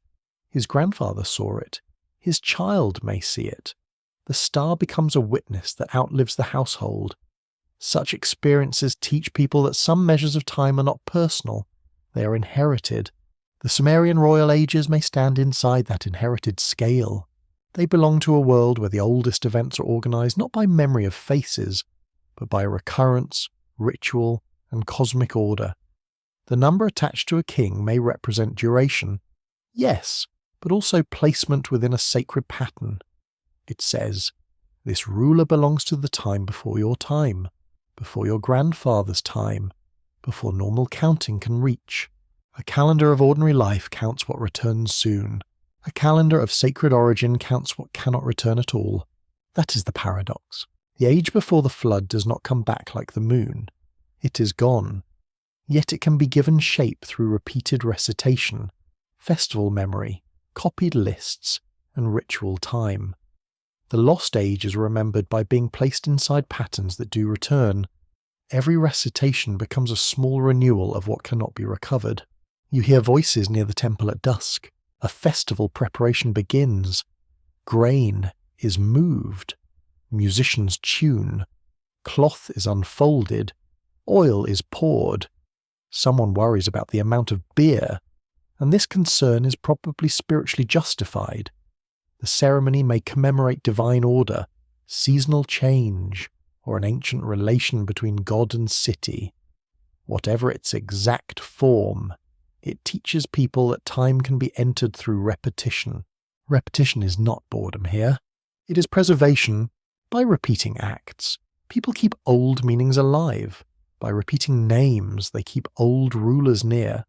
By repeating numbers, they keep old ages structured. The immense rains become part of this ritual atmosphere, where memory is not recovered as information but sustained as pattern. The fields darken again. The same sky that opened the day now closes it. Stars appear in their patient order, and the moon lifts softly above the plain. Its light touches water, brick, reed, and human skin with equal calm. You understand that a calendar can measure more than days. It can measure belonging. It can tell a community where it stands between earth and heaven, hunger and harvest, origin and loss.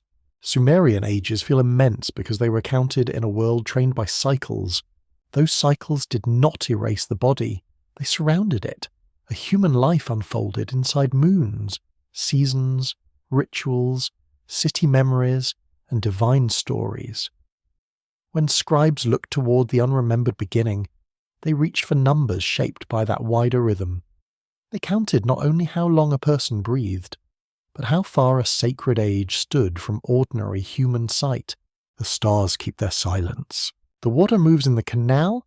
The unremembered past receives its calendar, not on parchment, not in print, but in clay, ritual, recurrence, and the long patience of the sky. The human place in deep time is smaller than pride prefers, yet wider than despair allows. You stand on a quiet roof while the city settles into the blue edge of night. The air smells of warm brick, river mud, wool, and faint incense drifting from a temple court. Below, a family finishes its meal. A child complains softly about sleep, which is one of humanity's oldest philosophical positions. Somewhere, a scribe covers a tablet with cloth against the dust. Above you, the stars appear without concern. They do not bend toward human worry. They do not pause for kings, workers, lovers, children, or the old woman rising from her doorway.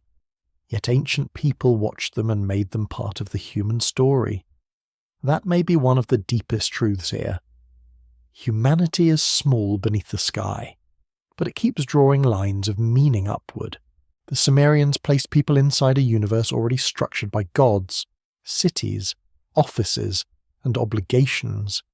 Human life was not imagined as the center of everything, at least not in the cheerful modern way.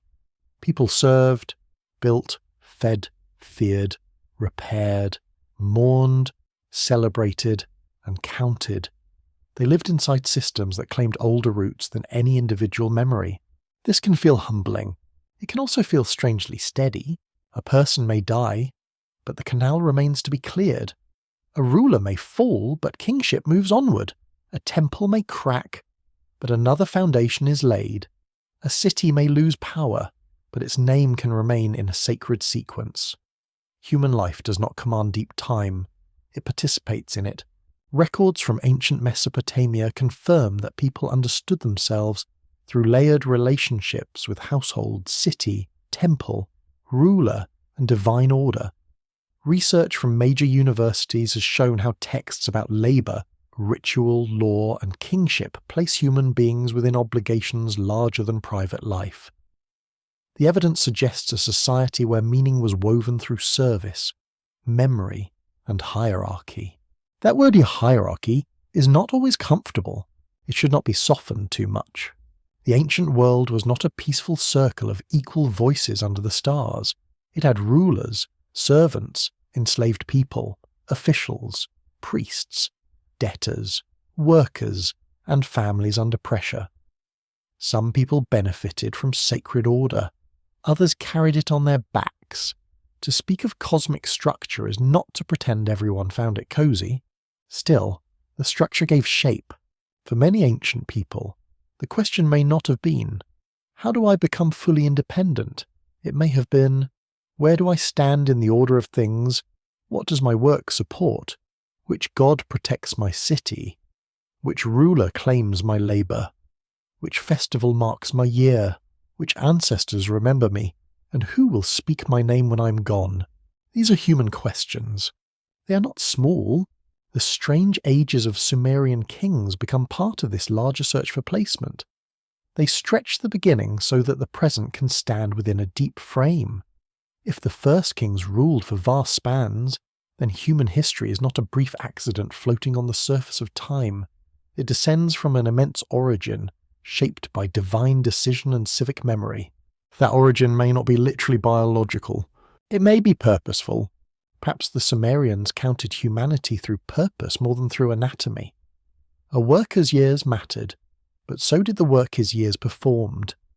A ruler's body mattered, but so did the office his name carried. A city's age mattered, but so did its place in the transfer of kingship. Time was not only duration, it was function within a sacred arrangement. This is a quiet but powerful shift. Modern people often ask how long a life lasts. The Sumerian world may also ask what a life maintains: a canal, a household, a temple offering, a royal order, a memory, a divine relationship. The length of life is one measure. The role of life is another. A quirky fringe tidbit often rushes toward this point with lanterns waving. Some modern speculative writers argue that ancient humans were created as labourers for hidden masters, reading Mesopotamian creation themes in the most literal and sensational way. The old myths do speak of human work in relation to divine need, but they are richer than a simple tale of cosmic employment. They are also reflections on exhaustion, duty, dependence, and why human beings must struggle to keep the world livable. That struggle feels very real. You can see it in the fields. You can hear it in the grinding stone. You can smell it in the brickyard. The gods may explain the order, but human hands enact it. Without human labour, the imagined cosmic system has no bread, no walls, no offerings, no canals, no written accounts, and no songs rising in temple courtyards. Humanity is subordinate in the theology, yet indispensable in the world. That contradiction gives the story depth. The open scholarly debate concerns how ancient Mesopotamian texts balanced human dependence with human agency. Some historians emphasize that myths and royal inscriptions place people beneath divine and royal authority. Others note that administrative rule, legal, and household records reveal practical negotiation, local action, and personal strategy. A careful reading sees both realities together. People lived inside imposed structures, but they still acted, argued, adapted, and remembered. You stand on the roof and listen. The city is not one voice, it is many. a mother soothing a child, a guard clearing his throat, a pot settling as it cools, a singer practicing a line, a donkey making a noise that suggests deep moral disappointment. Each sound belongs to a life moving through its own small corridor of time.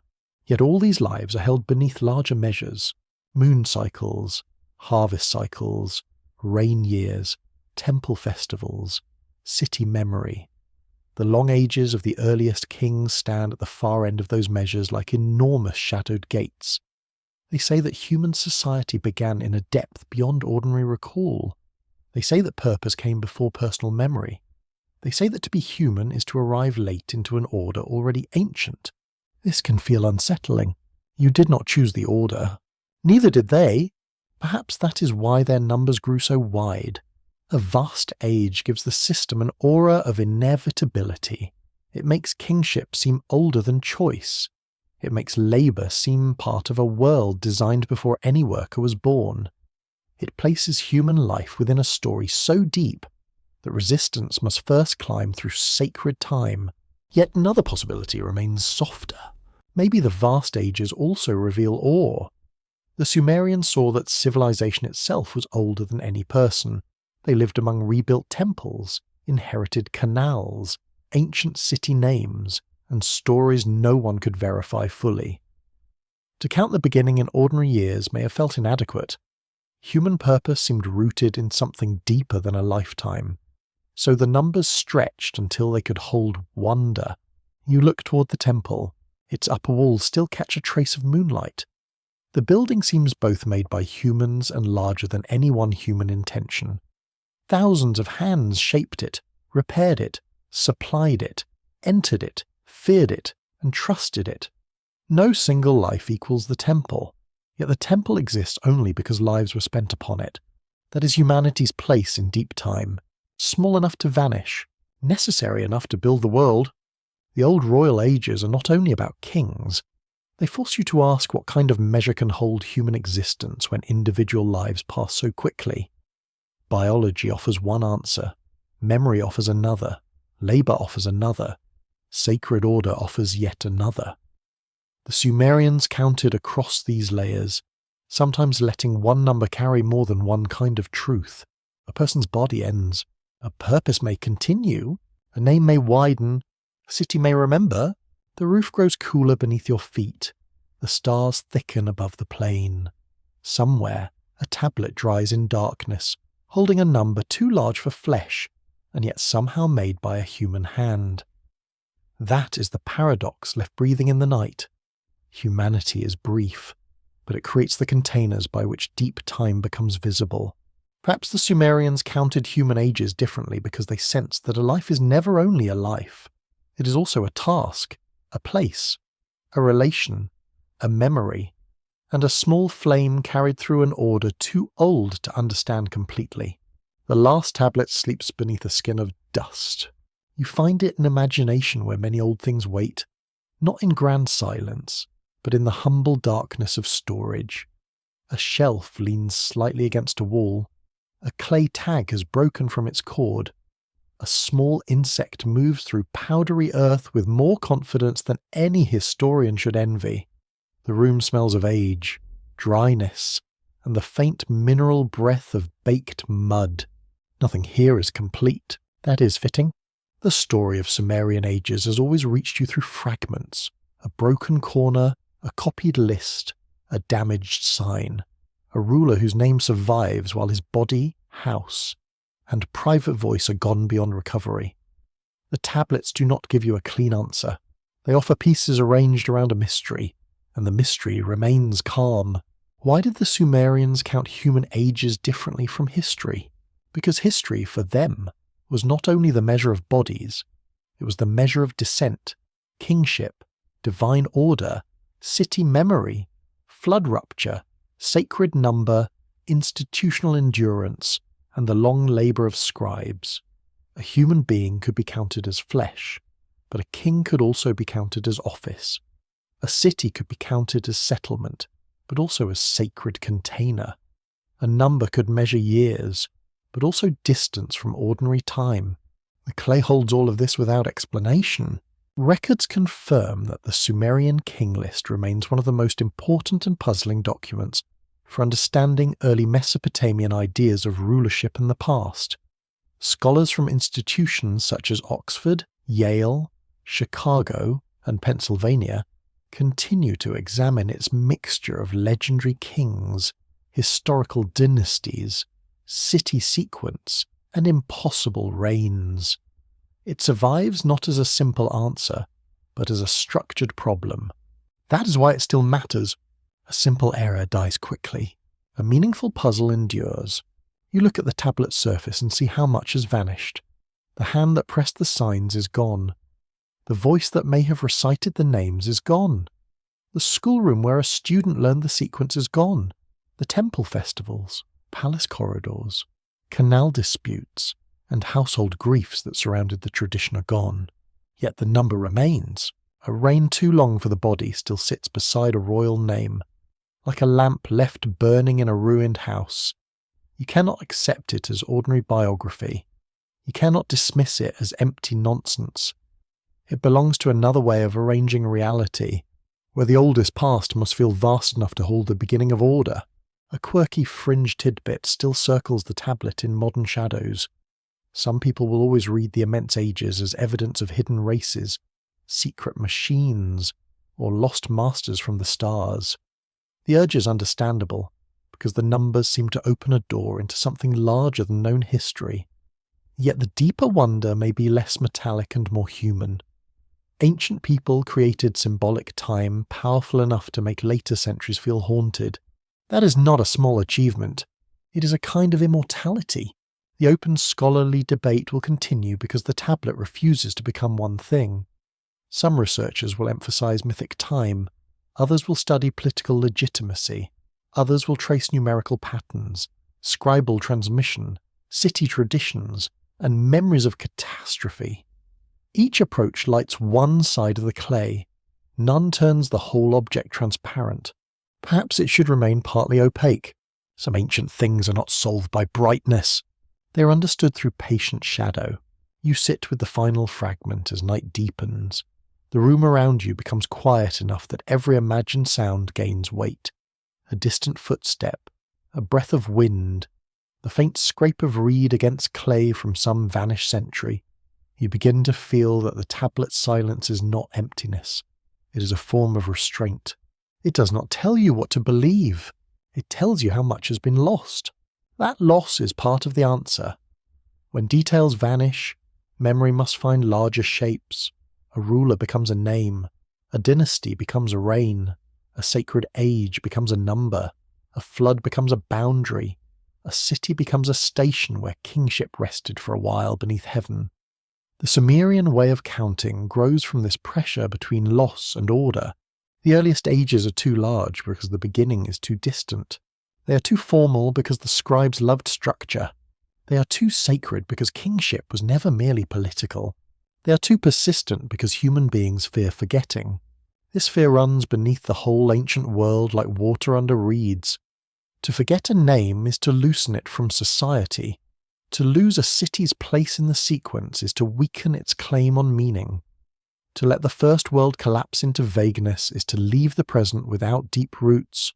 So scribes copied, priests repeated, kings claimed, students learned, numbers expanded. The old ages became anchors, not accurate anchors for personal lifespan, or perhaps, but anchors for cultural memory. They held the first rulers in place at the edge of known time. They told later generations that civilization began not yesterday, not with their fathers, not with some ordinary man boasting in a courtyard, but in a realm of immense duration, divine descent, and sacred order. You can doubt the literal years. You can still feel the weight. The last tablet does not sleep alone. Around it, countless human traces remain scattered across the earth. Broken bowls, seal impressions, foundation bricks, ration lists, graves, school tablets, temple debris. Each one counts time differently. The bowl counts a meal, the seal counts authority, the grave counts a life, the ration list counts labour. The King List counts a past too distant for ordinary memory. Together they remind you that history is not one clock. It is many clocks ticking at different depths. The body clock stops quickly. The household clock lasts a little longer. The city clock may last centuries. The sacred clock can continue even after language changes and temples fall. The written clock waits in clay, patient beyond all reasonable expectation. This is why the Sumerian ages feel so unlike familiar history. They belong to layered clocks. They carry the pulse of human imagination trying to measure what cannot be seen directly. They reach toward the unremembered, the before, the time no witness can restore. The tablet remains quiet. Its broken signs do not argue. They simply endure, and perhaps that is the final lesson hidden in the old numbers. The Sumerians counted differently because they understood, in their own ancient way, that time has more than one face. One face looks at the body and counts years. Another looks at kingship and counts authority. Another looks at cities and counts continuity. Another looks into the dark behind memory and counts in vastness. You leave the room without closing the mystery. The clay does not need a hard conclusion. It has survived too long for that. It rests in the dimness with its impossible ages intact. Neither fully history nor merely dream. And perhaps, somewhere between the body and the number, between the flood and the city, between the scribe's hand and the stars above the plain, the story is not yet complete. Now the tablet grows softer in your mind, its edges fade into the darkness, and the old signs no longer need to be solved tonight. They can rest where ancient things rest, halfway between memory and earth, while your breath becomes slower and the room around you settles into quiet. The rivers continue in the distance, moving through reeds and moonlit mud. The cities of Sumer have returned to dust, yet their names still drift like low voices across the plain. No answer rises loudly from the ground. No final door swings open. There is only the gentle feeling that human life has always been brief, and still somehow wide enough to touch eternity. You may let the numbers go now. Let the kings return to their clay. Let the scribes lower their reeds. Let the temples cool beneath the stars. Let the flood become only dark water far away, shining for a moment, then passing into sleep. The oldest ages do not need your certainty. They ask only for your patience.